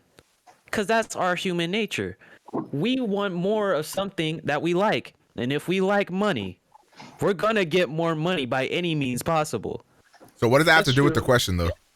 And like, what I'm trying to say is that if everybody does get paid paid the same amount, it's going to lead into something happening to where there's going to end up being a hierarchy. Someone's gonna get paid more than the other. I'm not in this. Never mind. Y'all go ahead. Sorry. Here's the thing. Counterpoint: the people who are doing these mundane jobs that will get replaced by robots, they already get paid the same. They all of them stand there doing the super taxing labor jobs with the Amazon warehouses, for example, and they get paid like barely like $8 an hour or some bullshit, right? They all get paid the same. So now instead of having to break their backs, whatever they get paid, instead of having to break their backs at Amazon warehouses, they all stay home and get the UBI. The only thing that changes is the fact that they don't have to literally like have horrible working conditions, but they still get the same amount of money that they used to get before. It's an optimal scenario if you look at it that way. I feel like even if that happens though, it'll become an issue because people who go to college and stuff like that, and then like say for instance a doctor, that doctor would be like, oh well, why am I getting paid this much amount while this person who's doing less work than I am getting paid about the same as me? So I don't think it's here's the that's not what UBI would really. UBI means you're getting that money. Like, so let's say we get a $1,000 UBI. That means me, you, Rise, Zach, we all get $1,000 every month to do with, and then that's it. Like, that's not like replacing your job. That's just an extra income to like you as a doctor are not going to make less because of a UBI. Yeah. You're still going to make your doctor's salary. It's just that everybody's also going to get a universal base income of $1,000, $2,000, whatever it be. All right. Okay, so like in addition to your already paying job, you would get like $1,000 just as well. That's what a UBI would do. So yes, that would actually be good. Then it would implement something good for people. Then would it not? Well, yeah. I feel like it's gonna head in this direction regardless. Honestly, I mean, if you're saying it like that, yeah, it probably will head in this direction. But also at the same time, there's too many people on Earth. What are you trying to say, bro? Everybody agree with this question? You're saying Thanos was right? No, I'm just saying. Like, hey, these generations are having way less kids, so low key that population shit, that's just gonna come under control, anyways. Yeah, no, you're right. Is that true? Yeah, these generations are having way less kids. Like in orders of magnitude, there's way less children being born. Oh yeah. Like my grandmother had 12, and then most people nowadays have like one kid. Like before, there was like big families. It was like cut in half and half. Your mic's fucked again. I think people see like fucking like teenage pregnancies or whatever the fuck all the time, and they just assume that everyone's just popping out kids and shit. When in actuality, teenage pregnancies have always been a thing, and now you have people that are in their 20s or whatever. Everybody's a lot more sex positive now. Everybody's a lot more aware of practicing safe sex, and nobody wants to fucking raise a kid because it's expensive and it ruins your life. So, Drake's. The only reason why I said that was because most of the girls from like my high school and everything graduated. Now they all have kids. Like, so it's just like, I don't know. I don't see a vast. Isn't it a good thing that people are having less kids though? Yes. Yeah. Yes. You should only have 2 kids. That means less kids when I go to see movies. Real. Oh shit! Someone's at my door open right now. All right, let's get another. I just thought of this one now. Can I add to this prompt? Yeah, go ahead. So I'm pretty sure everybody agreed to this prompt, but I don't agree to it. Why not? I feel like robots, like if you add robots to this like equation and like making robots do jobs, I feel like that just takes away from like some people's lives. Because I feel like some people, like while robots doing like Amazon like warehouse work, I feel like that's not a bad idea. But like I feel like some people like actually kind of enjoy their job, or like that's how they make friends, or that's how they like actually like to spend their time. I think if you poll any Amazon warehouse worker, they will not agree with what you just said. If this happened like today, I feel like we'd be in this like utopian society. But I think future generations that are born into this robot society could possibly feel like unfulfilled in their lives. Yeah. Like I can see that. I see what you mean. Yeah. Yeah, I don't know if I said like I agreed with like Amazon work keepers like enjoying their job. I did not mean that. I said they probably don't enjoy their job, but like I'm sure like most the people, fact of the matter is that even if you do enjoy your mundane job or whatever, the fact of the matter is that it will get replaced by robots in the next 10 to 20 years regardless. So that's why these conversations need to happen, so that way people just don't lose jobs in orders of magnitude, and then we can have like a UBI in place so that way people can afford to live still. I also just think like if you do that and you kind of have like these like very like these kind of like manual labor jobs that like that are replaced by robots, that I mean obviously I might be biased here, but I think that gives anybody kind of like more of a chance to kind of explore what they like to do. I agree, because I mean if you're spending 40, 50, 60 hours a week at a job, you're not gonna like spend your free time doing a hobby, like you're gonna go home and like put on Netflix and go to bed. But if you have that free time to kind of like explore like around you, like hey, what if I want to try to pick up an instrument, or hey, what if I want to try like working on cars or something, but what if I want to try like drawing, like now you kind of have that freedom to do that. Yeah, like let's say we implement a UBI of $1,000 a month or $1,500 a month or whatever. That's still not enough to live, but it's enough to stop working so fucking much so that way you can still do other things. Like you can, instead of working 50, 60 hours a week like how a lot of people have to do, some people even working 80 hours a week to just live, you can go back to a regular full-time 40 hours or even less than that if you can get away with it, and now you have a way higher quality of life. You can explore things. You can try and maybe actually I don't know, find talents to get better paying jobs or something. Like, it opens up so much more. Like, I don't see any real negatives other than like maybe, Doom posting like, oh, the robots will take over, some bullshit like that, which is actually in reality will never happen because that's just not how robots work. Did somebody just say I want to fuck a robot? What? I did not just say that. No, someone just said that. I swear to God, I heard that. I'm not crazy. You heard it. You heard it. Yeah. Okay. I was just. Yeah, I heard it too. Yeah. I definitely didn't say it. Right? You guys are unwilling to fuck robots? I'm spoken for. I'm married. Sorry. Nah, I'm in there. I'm in there. No comment. Hypothetically, in another universe where I wasn't with the love of my life, I'm absolutely cream pieing that bitch's circuitry. All right, next up. Because then I'm coming in on a 3 here then. Do we have are we ready for another prompt, or you guys still want to talk about this? Go ahead. Yeah, we're ready. All right, next prompt. I want to have kids. Agree or disagree? Let's get more in order here. Let's start from Gur and then move on.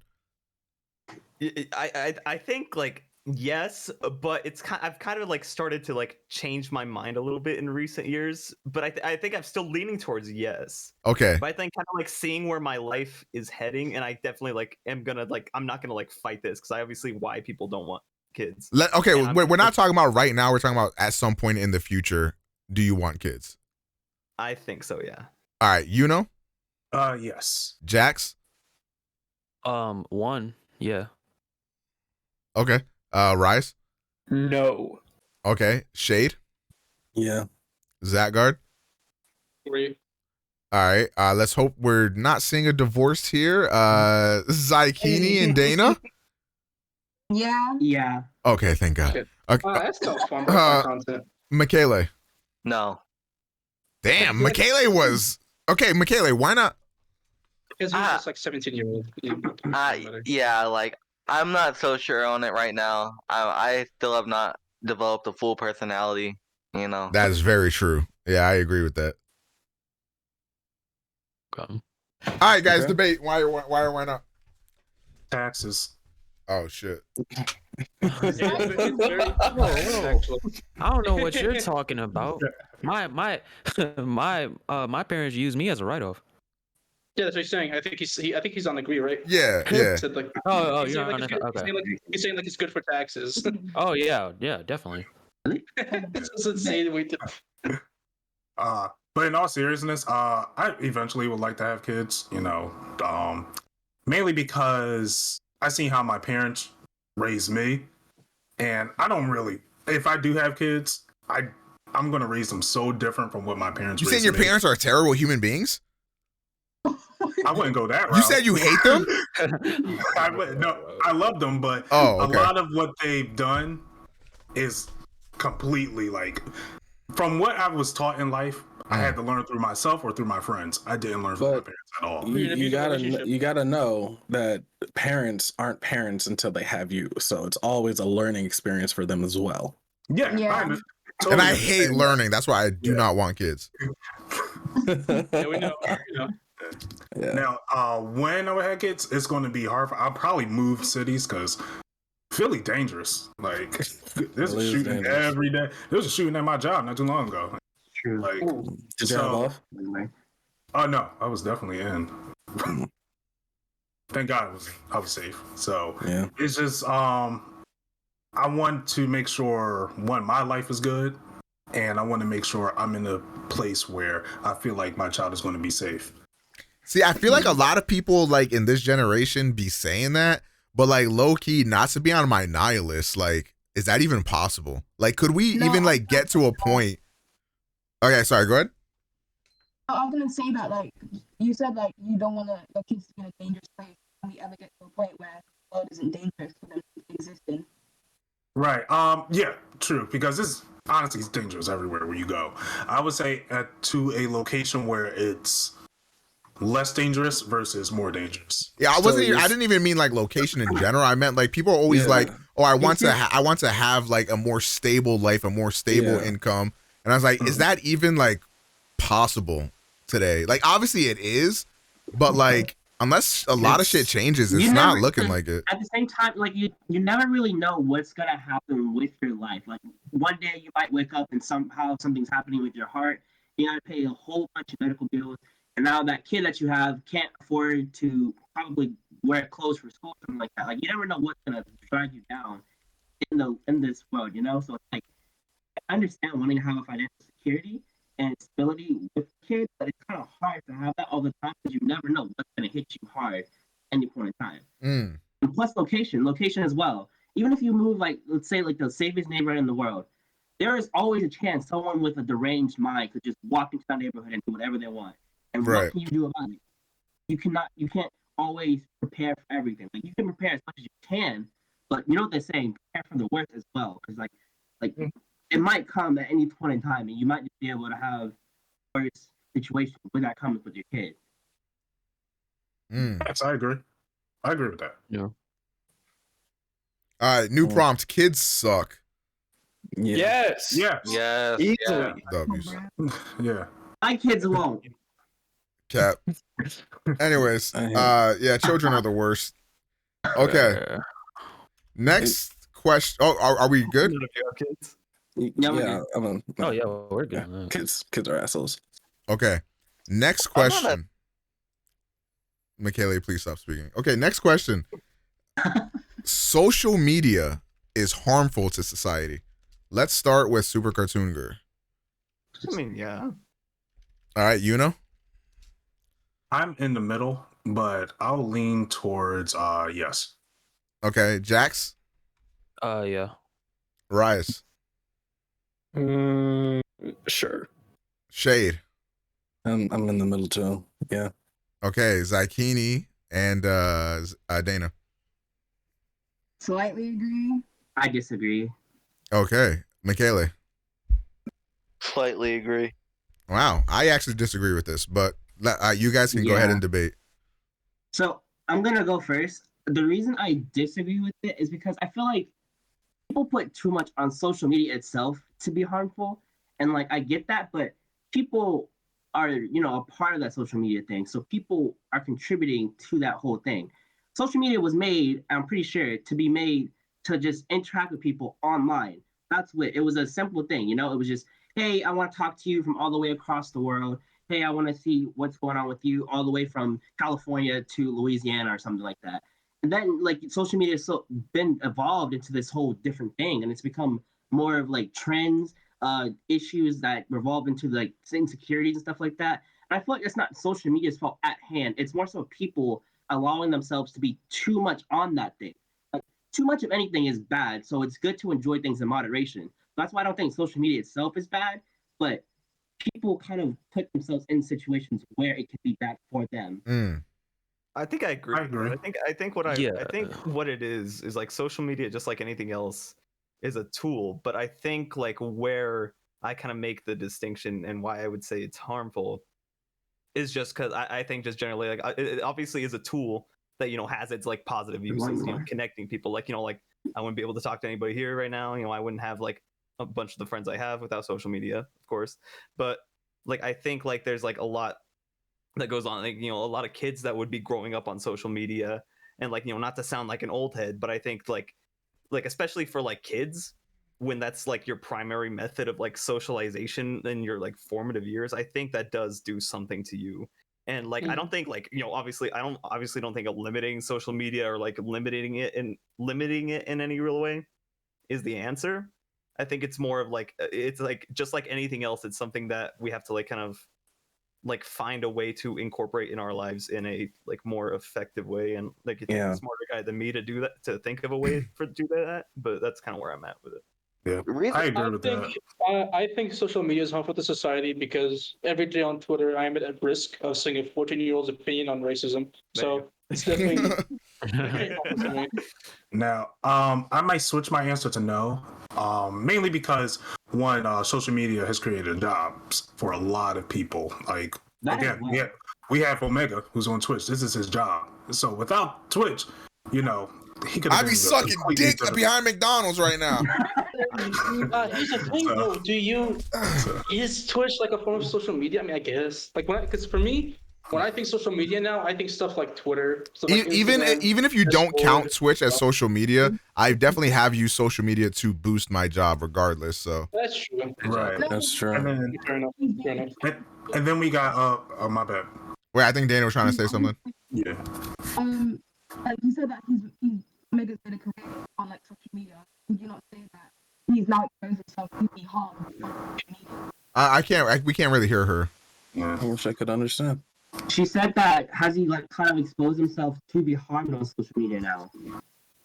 I mean, I can give you guys my take because I actually disagree that social media is harm. Like yeah, go ahead because I'm on that opposition as well. Okay, so I can see why people say that social media is harmful because you're opening yourself up to a lot of different people, and then what Gur was saying about growing up with social media, we still don't really know what the effects or impacts that's going to have on society is going to be. And that'll be interesting to see because it could be a good thing, it could be a bad thing.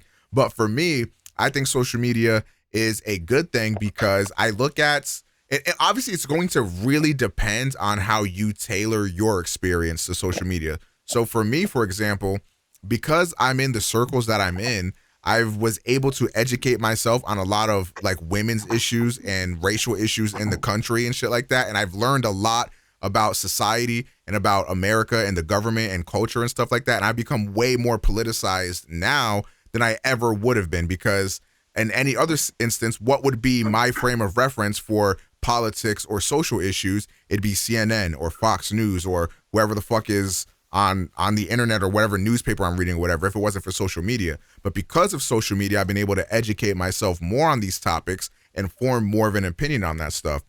And I'll always credit social media with helping me with that because if it wasn't for that, I could still be having, thoughts and bullshit that I had when I was like more red-pilled, when I got into the red-pilled bullshit. Then you could also argue that I got into that red pill shit because of YouTube and social media. So it is kind of like a vitriolic kind of thing where it can sort of indoctrinate you to, one side or the other. But I think at the core of it, you get access to so much information and you get access to so many people that for me, it ended up leaving a massively positive impact because seeing a lot of people's experience with the world helped me to understand my experience in the same world and also gave me a new understanding on what other people can be going through. And I mean, shit, with how fucking fucked up this country is, we see people all the time posting GoFundMes, posting whatever for their surgeries, or if they experience a natural disaster, they lost everything. Like the people come together and help out other people in need when our governments fail to do so. So because of that, I've seen social media do so many great things as well. So I think that because we have that, I think that social media is more positive than negative. And also, another thing is keeping in contact with people. I mean, I wouldn't have been able to met Lena without stuff like social media. Zykini and Dana. Exactly. Y'all would never have met if it wasn't for social media. You know what I mean? And there's a lot of positive things that can happen from social media. But there obviously will be negatives with that. But I think that that's within a margin of error that exists within anything on planet Earth. I was literally about to say everything you said. Yeah, I agree with that because you are definitely not gonna say all that shit. I like everything, but like the main point you just said is what I was about to say. So what do you think about like social media that like what type of impact do you think it would have on like kids though? See, that's like that's a crazy thing because we don't know. Because you hop real quick, you hop on Instagram or some shit, and you have these kids comparing themselves to like the Kardashians or whatever, and the mental damage that does. And you see and especially on a platform like Instagram, like you see people flexing their lives and all this crazy shit. It's like, and people like strive for that. Saying, like it's become this thing where it's like completely just trends and this insecurities that just build up with you because you see different things that you honestly probably shouldn't be exposing yourself to, but it's not always in your control to expose yourself to that. Or shout out K-pop stands, definitely very sane people on social media. I feel like for most of us, social media has probably been more of a positive. But yeah, I think like being born into the like social media world, that can't be good for your brain chemistry. It can't be. I think I generally agree with like most of what Omega said, and I think like I've kind of come around to that point. Thanks to that, but I think like there's an argument that could be like brought up is that you kind of made the argument of how like you've seen all like these people across the world that have kind of changed your worldview. So like you could have like kids that are growing up and they could what happens if they have access to all these people that could be influencing them in the wrong way. That is true. You know, like So I'm literally an example. I mean, even when it comes to that, though, I feel like that's not only something you can blame on social media because kids have, well, I won't say all kids, but there are kids that actually have families, right? And those families should be raising them right to know what's wrong and what's not right, But you can't. That's true. But for example, right? When I was growing up, I was like a fucking 15-year-old dumbass kid. Back then, YouTube videos, you had those like anti-SJW YouTubers and shit like that. Those people influenced me initially, right? I got caught into that trap on YouTube. But then I found people like Omega, who, I was here through the whole and people I met on Twitter who made me realize, oh wait, these YouTubers like they're talking out their ass. They don't know what they're saying. I realized like, oh shit, I changed my ways of thinking. So like when I was young, like 7, like when my when my uncle and my aunt should have been like watching me the most, like I found ways around it. I mean, obviously I think like you can't really control that because I mean like when I'm a kid, like my mom did her best to like raise me, but she's at work and like if we got a home computer at home and like I got really nobody watching me, of course I'm gonna like go on it. I don't think you can really. I think there's only like so much you can do to kind of control how much access your kids get to the internet because kids aren't dumb. Even then, I'm not talking about like physical control or anything like that. I'm talking about just explaining to them that like for instance racism, right? Explain to your kid that this is not a good thing. This is not something that you should be into, and something like stuff like that. I understand that you can't restrict your kid from everything. Like there's gonna be some things that you see, and it's just gonna be how that is. I just kind of thought about this actually, and I feel like I grew up pretty like fucked up with seeing shit on the internet because I would say the internet these days is a lot more moderated. Whereas like when I was growing up, there were literal websites you could go to see like shocking and disgusting shit. Like, have you guys seen One Guy, One Jar? One guy, one jar, 3 guys, 1 screwdriver, 2 girls, 1 cup. Can someone explain that to me? I don't know what one jar is. You don't want to know what that shit is. Like, nah, but I'm spitting like because the BME Pain Olympics, like all this shit, and it was just like if you Googled it or like whatever, you found it in an instant. Yeah, you know what I mean? You didn't even have to Google it. It would just and like also going on chat rooms and all this other bullshit that I did as a kid. Like the internet was way less protected back then. So I don't even know if I agree that social media and shit like that is going to be that damaging in the long run, especially with how I think more locked down the internet is becoming, with like Twitter instituting safety and privacy rules and all that type of bullshit. It could be much better, but obviously that's something we don't know. That much access to that many people I agree, it probably can't be good for a child. Yeah. Even YouTube was crazy back then. Yeah. Mm-hmm. I think it's just like anything else. You just kind of like have to like work with your kids as best you can, and I think like it's just like I think it's just another thing just to keep in mind. But I think overall, like I think I've come around to the social media just generally having more benefits, at least right now, than negatives. Yeah, but to that, I'm sorry, you can go. I would say to that because you also got to check the parents as well. Like my situation was similar to Omega's, where I grew up in the conservative Christian home where it was strict and everything. However, I learned a lot of stuff online about like women's rights, more about racism. It was black issues I didn't even know we was going through, but I learned that online. And strictly because my parents sheltered me from that world and tried to bring me into their worldview of what this is right, this is wrong, this is all that. But because of the internet, I've, grown into myself, I would say. Oh my God. You said that you didn't want to have kids, right? Absolutely not. Okay. Because I was going to ask you, like, as you being a Twitch streamer and like YouTuber and stuff, how would that influence your kids, Like what type of influence would you try to change or anything from I think like if I were to be a dad, I would 100% be a great one, but I'm just too selfish, bro. I just don't want kids. Like I want to live my own life, and I don't want to live my life for somebody else. That's true. Okay. They don't get to be partners till they're 16. Omega also be very proud of his, Twitch career. He showed every part of his Twitch career to his kids. Every part. Yeah, and here's the thing, like, what I worked so hard for these viewers, my kid's gonna leech off me? Yeah, okay, buddy. Not happening. All right, are we ready for the next prompt? Yep. Yeah. All right, this is the last prompt here, and I guess this is we can change this one up for one person here because I don't think everyone here besides Dana is American, right? Yes. Yeah. Okay. Yeah. I'm happy I was born in America / England. Let's start from the top. Well, thank God, not England. But I'd say. Wow. I think it's very I would say like. Yeah, I knew this one was going to be complicated. That's why I asked it. Yeah, I think this is gonna have to be a discussion we have. But I think like I'm generally like not happy with where America is right now, but I don't know anywhere else I would rather have been. Okay. Yeah, I agree with Gur. One, because I'm uninformed about how other cultures are and how it is in other countries. So as of right now, my answer is yes. Jax?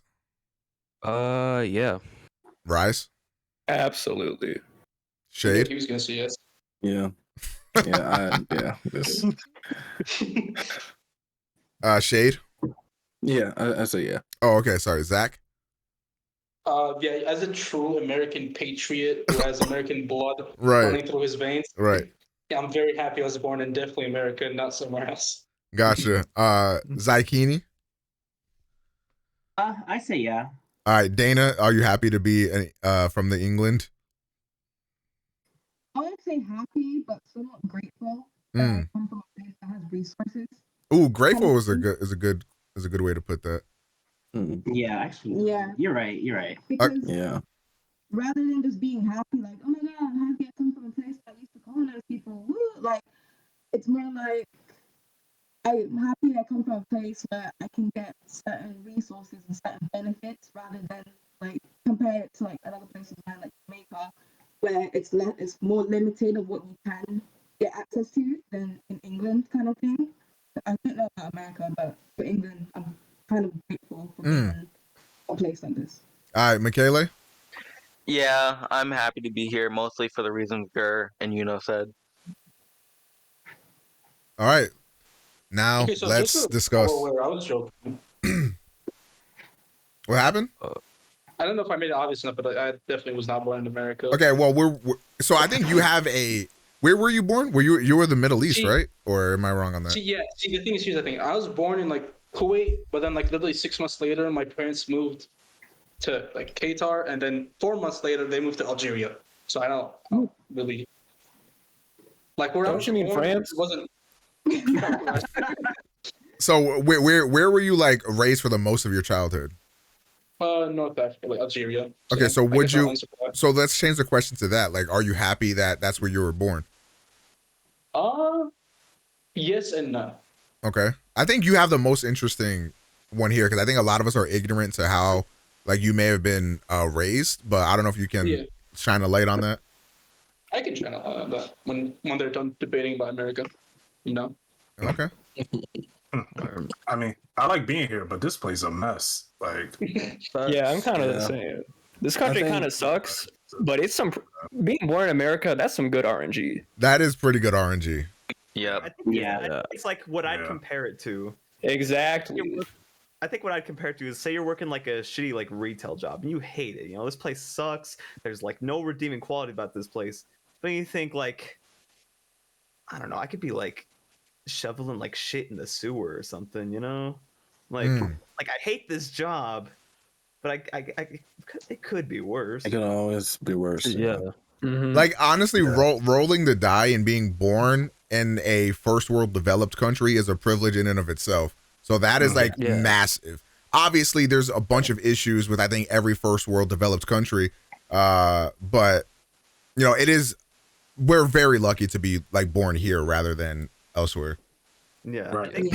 I think like the issues in America, which are all very serious and not to be downplayed at all, but I think like since they get like talked about as much as they are, they're like, and for us Americans, obviously, like you know, it's what we see all the time, so it's what we're most exposed to, what's most fresh in our heads. I think that kind of gets in a lot of people's heads a lot, that it kind of feels like this place is like hopeless, and I don't necessarily think that's true. I think it's like we have a lot of issues that are like very awful, but I think we're too like I think we have a lot of tunnel vision. I think.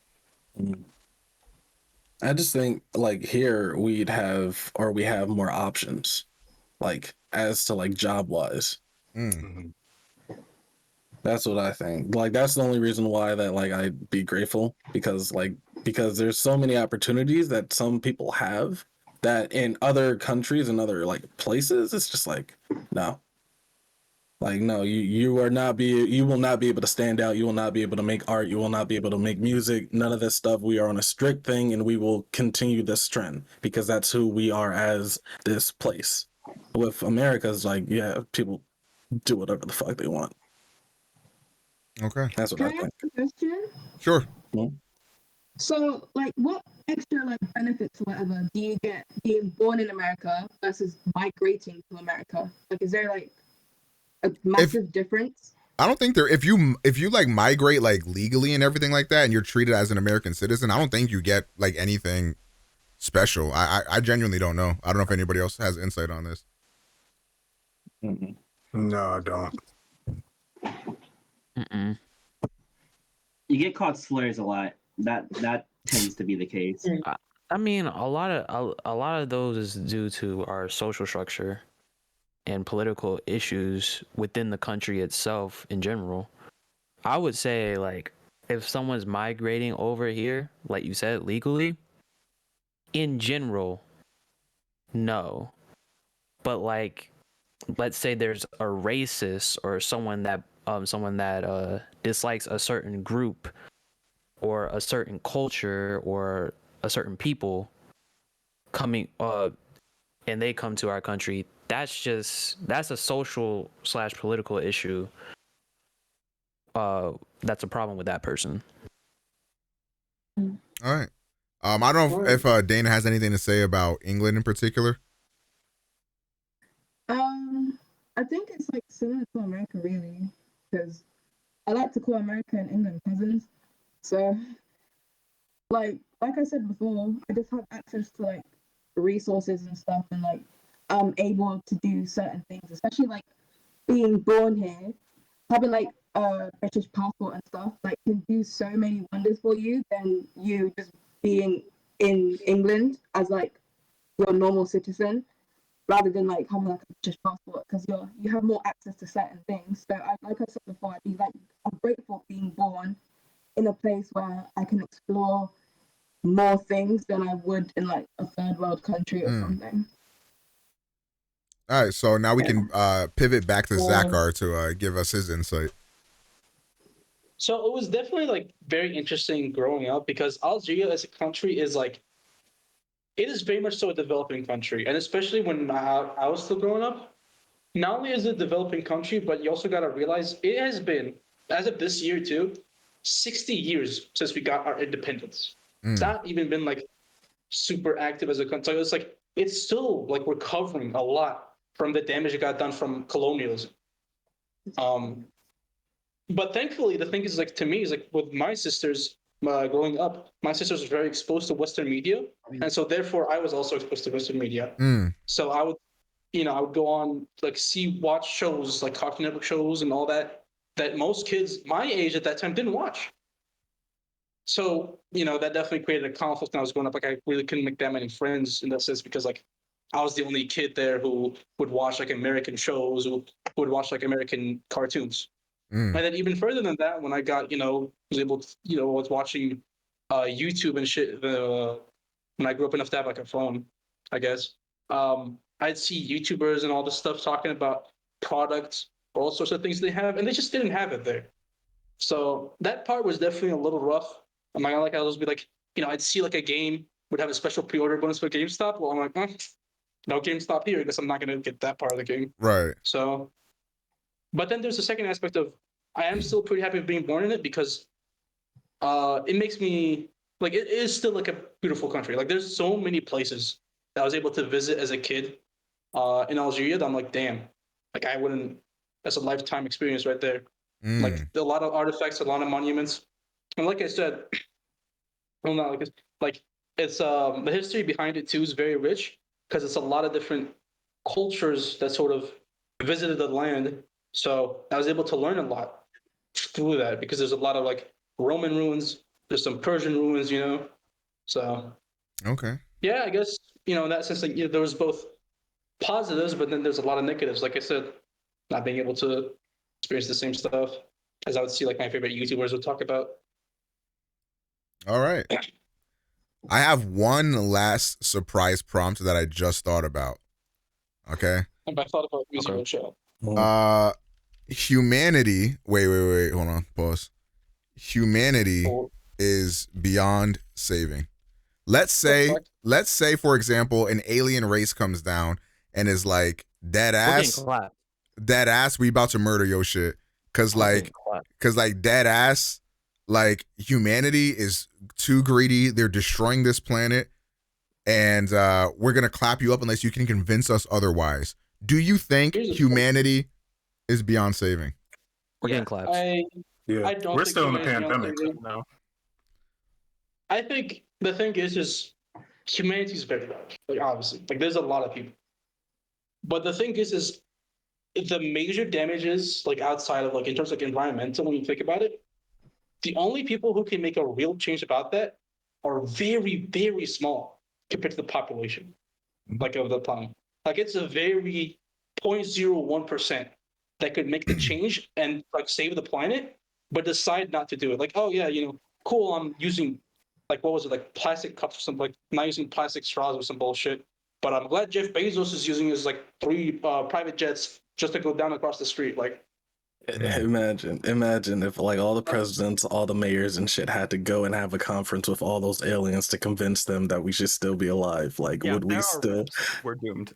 Yeah. if we're sending our politicians over there, we're dying. It's like it just is what it is. Yeah, and I'm pretty sure like an alien could look at it this way. They'd be like, "Oh, I see what's going on here. You guys just can't like they'd kill the politicians. They'd be like, you're under like the fucking Megamind meme, more like under new management." Like it'd be that type of bullshit. Like that's how I could see it going. Like, you know what? There's potential here, but we kind of gotta get rid of like some of the trash here. So do you guys think that humanity can course correct and save itself and this planet? Because obviously, as it stands right now, the people in power are continuously harming humanity and harming the planet. Do you think that we can heel turn from this? Define save. Whoa. I want to say it's possible, but it's really gonna be improbable. Honestly, Yeah. it's a possibility, but it's gonna be super duper hard for that. We have to go against our human nature. Yeah. A lot of the reason why we have so many problems with humanity is because it's in our human nature. I think I'm taking this question like two different ways. I think there's like two parts to this. I think one part is like, can we course correct, just like pure, like, can we like turn the world around and like make it like, peace on earth? And I think that's a lot like tough of a tougher sell, just because, like, as we've talked about, like, there's all kinds of like people in power. There's people in power who are the like really greedy type, who like have the power to change, and like all in this call, like, we're not gonna really be able to have much of a dent. Right. But I think maybe not you. the other part, I think, okay. I think the other part of the question, though, I think is just like, can we prove like humanity, like itself, like isn't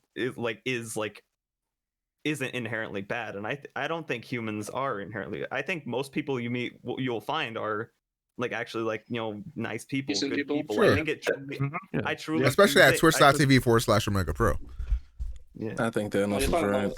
Discord.gg/OmegaPro as well. Great folks there. There you go. All right. So the way. Go ahead. I was just kind of finishing it. I think I think I'd just say that I think if it came down to like kind of like assessing like humanity like on like a percentage scale, like what like I think you'll find that like the overwhelming majority of The people only are problem with that though is that small majority that is genuinely wicked, they have all the power. So that's where it becomes like fucked up. And See, that's the why problem. this It's question like is a hard one. Yeah. we're really nice people, so we're not gonna go out and kill a person that's really, really bad. But that really, really bad person will go out and kill us. Yeah. That type of thing. Like, well, if all the good people have to go to war with the bad people, a lot of those good people would be like, well, I don't want to kill this person because I believe in humanity. I believe that we can change as humans, right? But then on the other side, those really, really bad people that think completely differently are gonna kill us with no remorse. Yeah. I feel like I feel like humans, especially like they don't want to admit what they've done wrong. Especially like older generations or people in power, and then I feel like they also put a lot on today's society or this current generation to fix all those things that they've made. Like especially like with the whole like pollution, like global warming. They're like, oh yeah, the youth will deal with that kind of thing. But it's kind of a thing where they could have prevented all of that from happening, or they could have tried and helped solve that sooner. But instead, they either continued or ignored it, and then just kind of swept it under the rug for us to kind of deal with now. And like whenever we try to deal with it these days, it's like it's like them constantly telling us it's our fault now. Like we're supposed to be doing this. We should be handling these issues. It's not a them issue. It's a us issue, which honestly just puts a whole bunch of unfair pressure on the youth today. I think it's beyond saving, to be honest. So I'm pretty sure my teacher.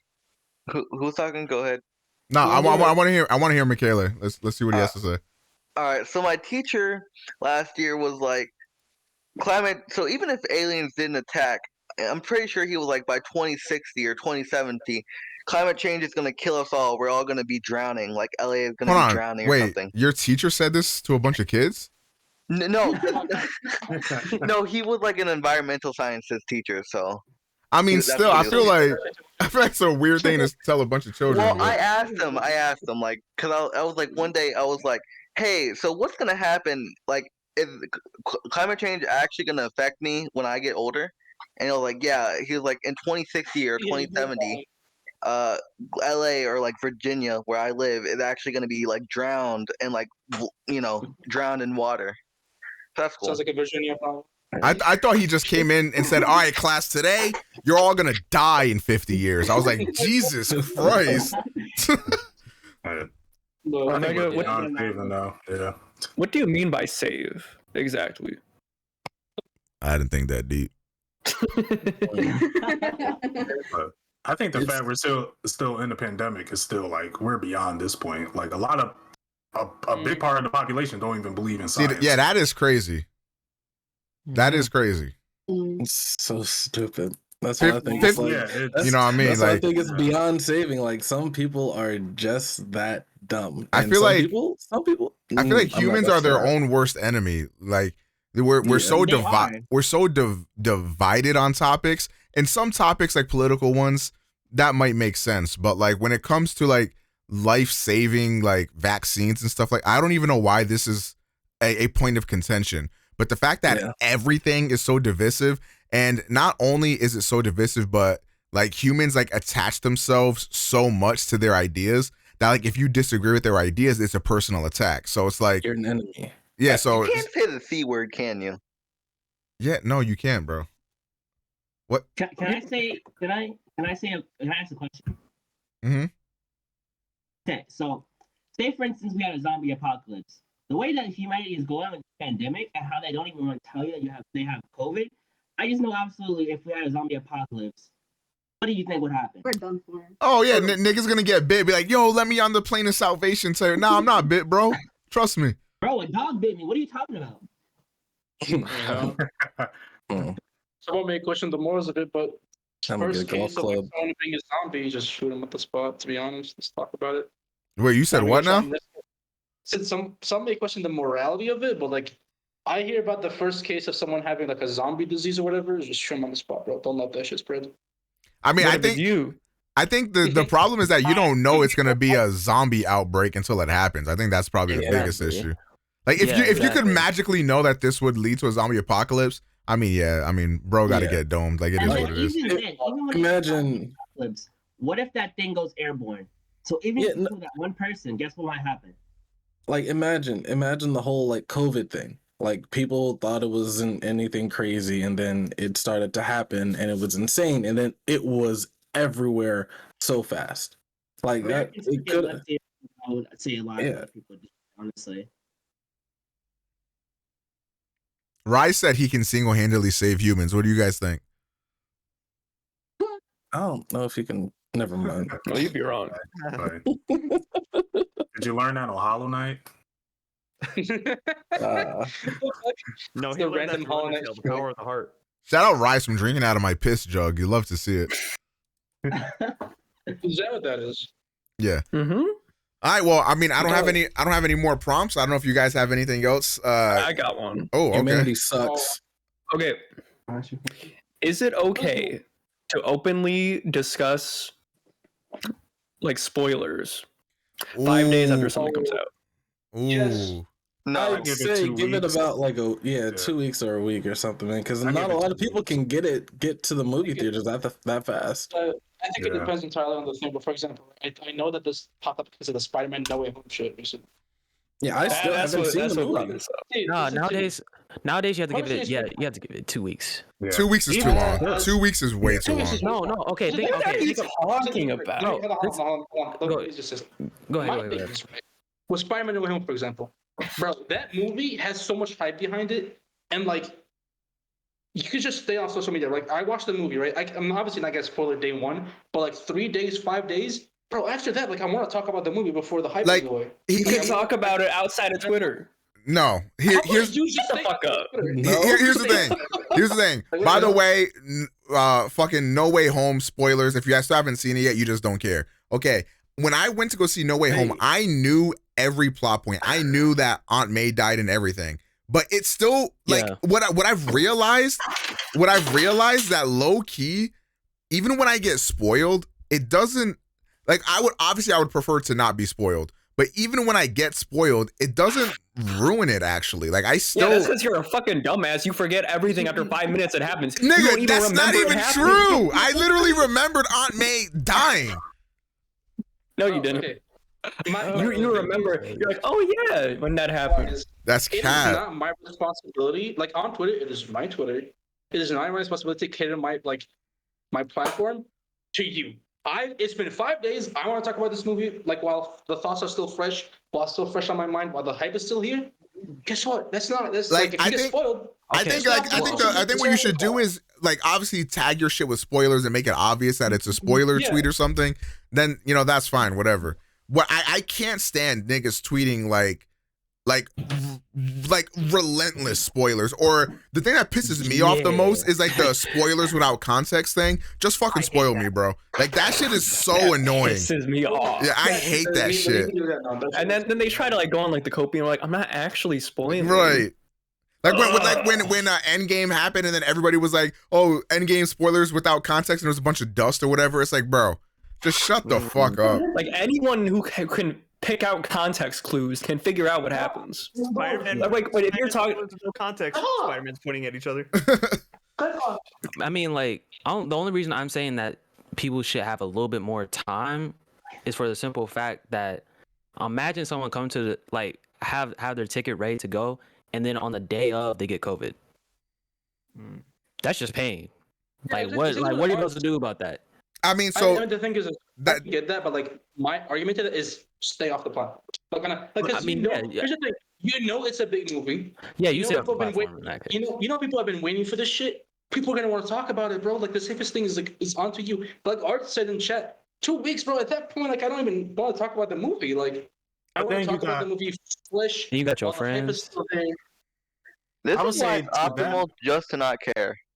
Like again, like if you care about the spoilers, you would either A, have already seen it, or B, obviously circumstances, just stay off the platform.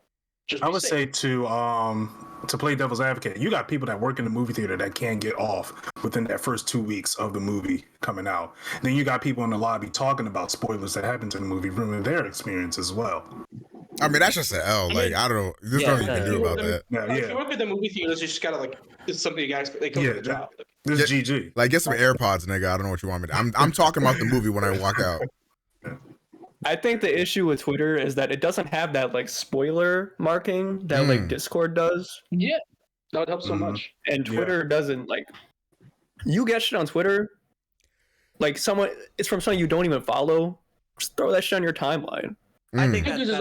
I think that's sometimes fair. on Twitter too, bro. I'll make a tweet. I'll tag that shit. I'll be like spoilers. I'll tweet it. Not even shitting you, bro. Like 2 minutes after, I'll see someone like that follows me and be like, "Damn, just got spoiled on the way home." Like, what do I do there? Like, I tagged my shit. I warned about spoilers, and bro still got spoiled. Like at that point, like that's on you. Like it is what it is. Like there's only so much you can do on Twitter to mitigate the actual spoilers. So I think I have a sub question here that kind of branching off this. So right now we're talking about like No Way Home. So like a recent movie. We're talking about like something that just came out, like like 5 days. But like let's say like let's say like something like if you're and I don't really know what we're gonna say. Like, so I'm asking. I think I kind of feel where you're going. Like I'm a manga reader, so I can't spoil shit.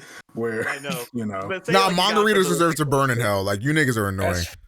Like I'm sorry, bro. Y'all niggas dead annoying.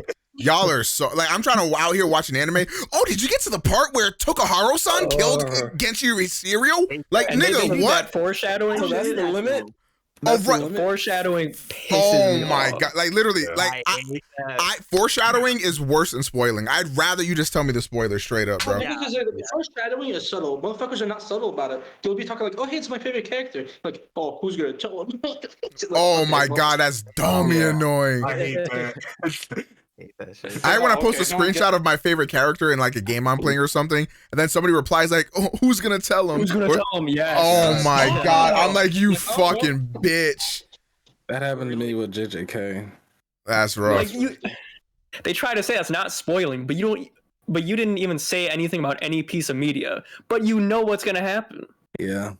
No, there's one though. Like, because what else would that mean? Like, if you tell someone posts about their favorite character, and you post like a GIF laughing and saying, "Who's gonna tell them?" What the fuck else could that mean? It's a meme that spoils.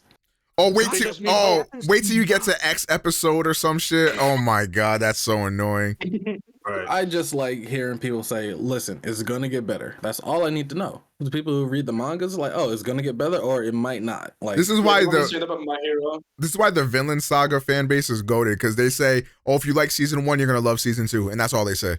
They don't say nothing else. They just say The next season's gonna be even better, and that's all. That's all you need, bro. That's all you need. That's all you need. Just getting the shit that's dead. So back to like my prompts. I am like very spoiler sensitive. I think Omega, what you said, I think you were dumb as fuck for saying that. When I'm spoiled on something, that like pretty much ruins it for me. Yeah, I legit muted I think because I used to think like that, and I think for a lot of things it would still piss me off. But what I've come to realize is that, especially as a streamer, I get spoiled on like pretty much any new game I'm playing. It just is, I can't avoid it. But what I end up realizing is that if the scene or whatever is still done well, it'll still hit. Even though I obviously I would prefer to have not known, and I'm mad that that happened. But it's sort of like an occupational hazard that I have now of like, and even then in that situation, that's a little bit more egregious than somebody like, because somebody went out of their way to ruin my experience rather than somebody just talking about it on Twitter or whatever. If they did that, they deserve hell. Yeah, that's facts. Like, that is if you're facts. like a robber, you get something out of stealing someone's stuff. Yeah. But if you just purposefully spoil someone, you get nothing out of that. You're evil. you get joy from someone else's misery. Yeah. You need help. Yeah. Now there's sometimes where spoilers like it made me want to watch it. Like I heard the ending of Fight Club before I saw it, and that got me more interested into Fight Club. Okay, Yeah. I can see that. I know. What's that? Invincible. That whole thing. Like, like that got me into watching it. Actually, that's true, because people like, if you told me the concept of Invincible, like there's like superheroes or whatever, I'd be like, I don't care. But then you say like some crazy shit be happening. Like, obviously, I would have preferred to have watched it without knowing it goes down that path, but I would have never watched it unless I knew it got crazy. Yeah. Another type of spoiler, like at least this may be a me personal thing, but for example, when it comes to like a battle show or whatever, I find out like there's a fight coming up, like between two characters that like I've been waiting for a lot, so it make me want to read the manga or whatever. It's like, oh shit, these two finally fight, like, you know, that type of thing. I don't know. Yeah. Nice. I don't know. I'm just like I do not say anything about shit because my favorite show ever is Death Note. And I watched that, I think like 7 years after it was done. I didn't know what happened. And if I did know what happened, it wouldn't have hit for me. Yeah. Death Note is something specific, like a Death Note or like a Danganronpa or whatever. If you get spoiled on that, I just hang myself, bro. And also, like you can. That's hard. For me, if somebody spoiled it for me, they could have been like, "Oh, it's been 7 years. You should have known." I didn't like anime before. I didn't know that it was going to be my favorite show or that I was going to get into anime. Or yeah, say, but like, at the same time, like, I think I'm like Final Fantasy 7, which is shut up. Which is like 20 years old, but it's like I was like 2 in like 1999. You know, it's like I didn't get to play that game until I was like in like high school, and it's like, you know, but it's like, you know, like everybody knows like that scene, and like everybody that's the first thing you hear about when you hear about that game. You know? Yeah, but is it a difference between spoiling the ending or just spoiling things in the game? Either or is annoying. Yeah. The thing is, though, with those type of things is like, at that point, you really can't fault people for openly talking because what Rai said about Death Note, like I still have not seen Death Note at all, and I know what it's about, but like he was just talking about how the ending was just crazy. I'm just like, no one still never spoiled me of Death Note. That's actually kind of crazy. That's crazy. You gotta watch it while you can. You had to have been spoiled about like a big thing in that show that happens about halfway through or something. You had to have gotten spoiled on that. I refuse. And just maybe you just did and you didn't know. Yeah, you must have seen it in passing and not even realize. Somebody said it should be illegal to spoil Code Geass's ending. You can't, because it requires like fucking 7 years of explaining in context to build it up. You can't really explain the ending of Code Geass. You have to explain. I explained the ending of fucking Evangelion. Like, Jesus Christ. I still never seen that shit a day in my life. I'm not gonna lie.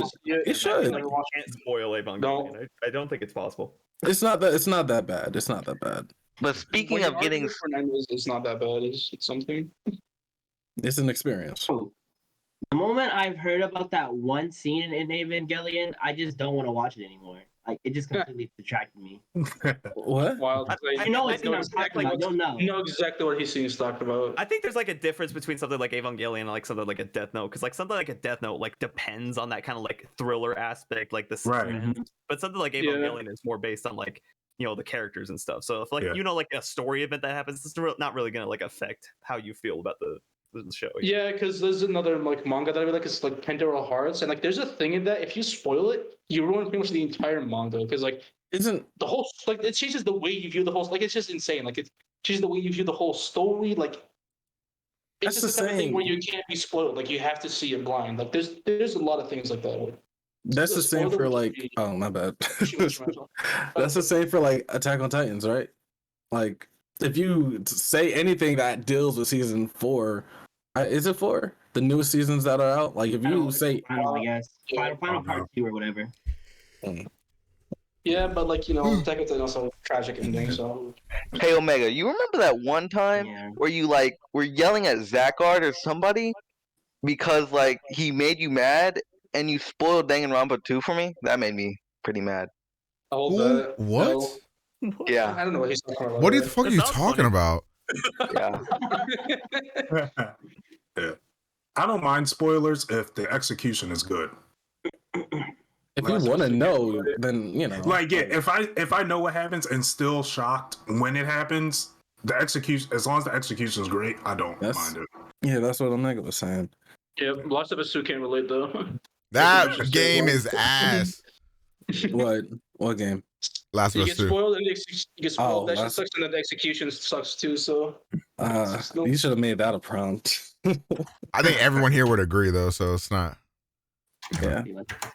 All right. Anyways, I think that does it for the first ever OmegaPro X Jubilee styled stream. Thank you to my contestants for being here, my little guinea pigs. Shout out to all you guys. You guys deserve a round of applause. If you guys want to go ahead one more time, say your name, shout out anything you want to shout out, go right ahead, starting with Gur. My name is Gur. I play my video game Penthos. Wait, you have a game? You have a game? You didn't tell me that. cruelhouse.itch.io.com. You're such a fake bitch for not telling me. Okay. Send the link to DMs because I'm not remembering that. All right,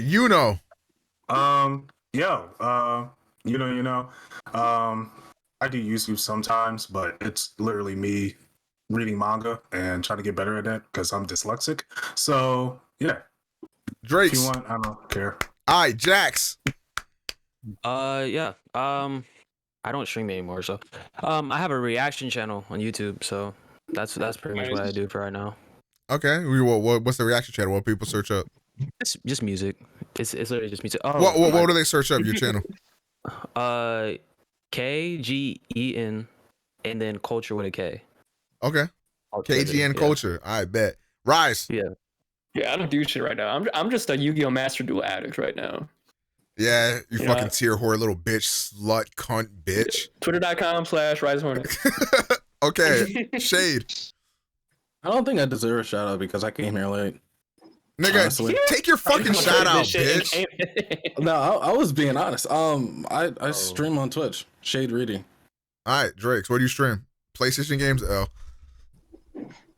Oh shit. What do I stream? I stream everything. I stream PC games, Xbox games, PlayStation, and Nintendo. And I watch YouTube videos. I do a lot of shit on my YouTube channel. Sell your PlayStation and I'll host you. Sell my PlayStation? And I'll host you.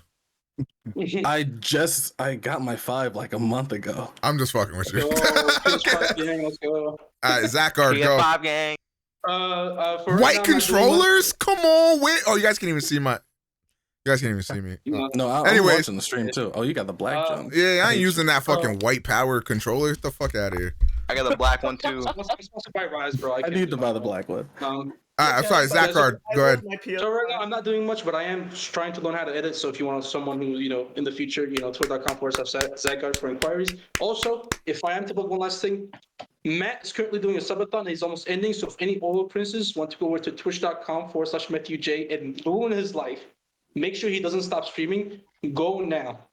I literally hate you, Zachard. I literally hate you. I don't want that man to stop streaming. Please make sure he keeps streaming. All right, Zykini and Dana, how y'all feeling? Pretty all right. Good. I stream on Twitch. I haven't streamed recently because I've been, in another country. Flex. But I will get back to streaming once I get back and stuff. If you want, you can follow me on Zykini, which is, where I stream at. Anything for you? I don't really do anything right now, but if you want to follow my Twitter, you can. It's so scary, but We can't really hear her. I wish I could hear her. She said you can follow her Twitter if you would like to. I'll put it in the chat right now. yeah, I don't do anything right now. Gotcha.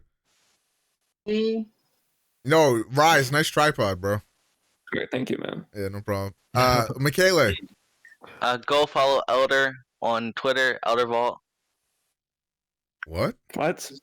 Yeah. He doesn't even like you, bro. What the fuck? You wasted your shout out for a person who doesn't like you? No, you liked me. You liked me. Copium, bro. He does not like you. Anyways, Michaela, you were a big disappointment. You didn't say shit this whole time. Facts. I wanted to laugh at you, but you just didn't really say much. How do you feel about that statement? Wait, question. Yeah. Oh. Okay, so can we ask one more question? You wanted to ask, wait till now? So there was a question she wanted to ask, but she didn't. Is it okay if we ask it now? Okay, what is the question? No. I want you to ask it because it's embarrassing her, so I want to hear it. Okay. You sure? Okay. Should emancipation shouldn't exist, right? Okay, so explain that to me like I'm a third grader. Go ahead. Should you be able to divorce your parents, basically? To divorce your parents? Yes. What? Get freedom from your parents. Oh, yeah, absolutely. Oh. I thought you mentioned you'd be able to Yeah, I was like, hold up. What? Sorry, father, those are my milkies now.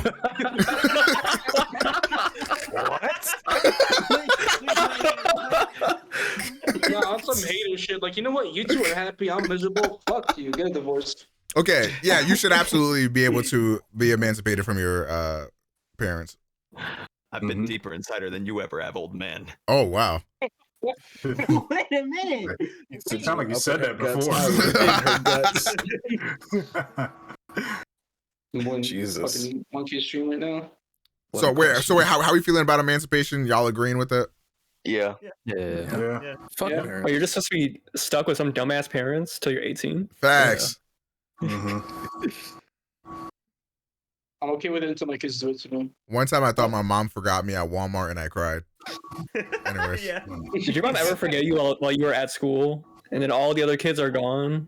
Yes, that happened. And you get the comes over Actually, what would happen is that my mom would be working 2 jobs and she would trust her boyfriend to come pick me up, but he would be busy doing crack, so then he'd forget. So then I'd be waiting at school for 4 hours before he remembered off of his crack bench to come pick me up. So that is something that would distract him. I remember it happened to me once. I was like waiting. Every kid was like, "Oh, gee, my bed's here." I'm like, "Oh, where's mine at?" And then I was just sitting there by myself, 30 more minutes. I was like, I feel a little bit with your parents, and y'all they take you somewhere, right?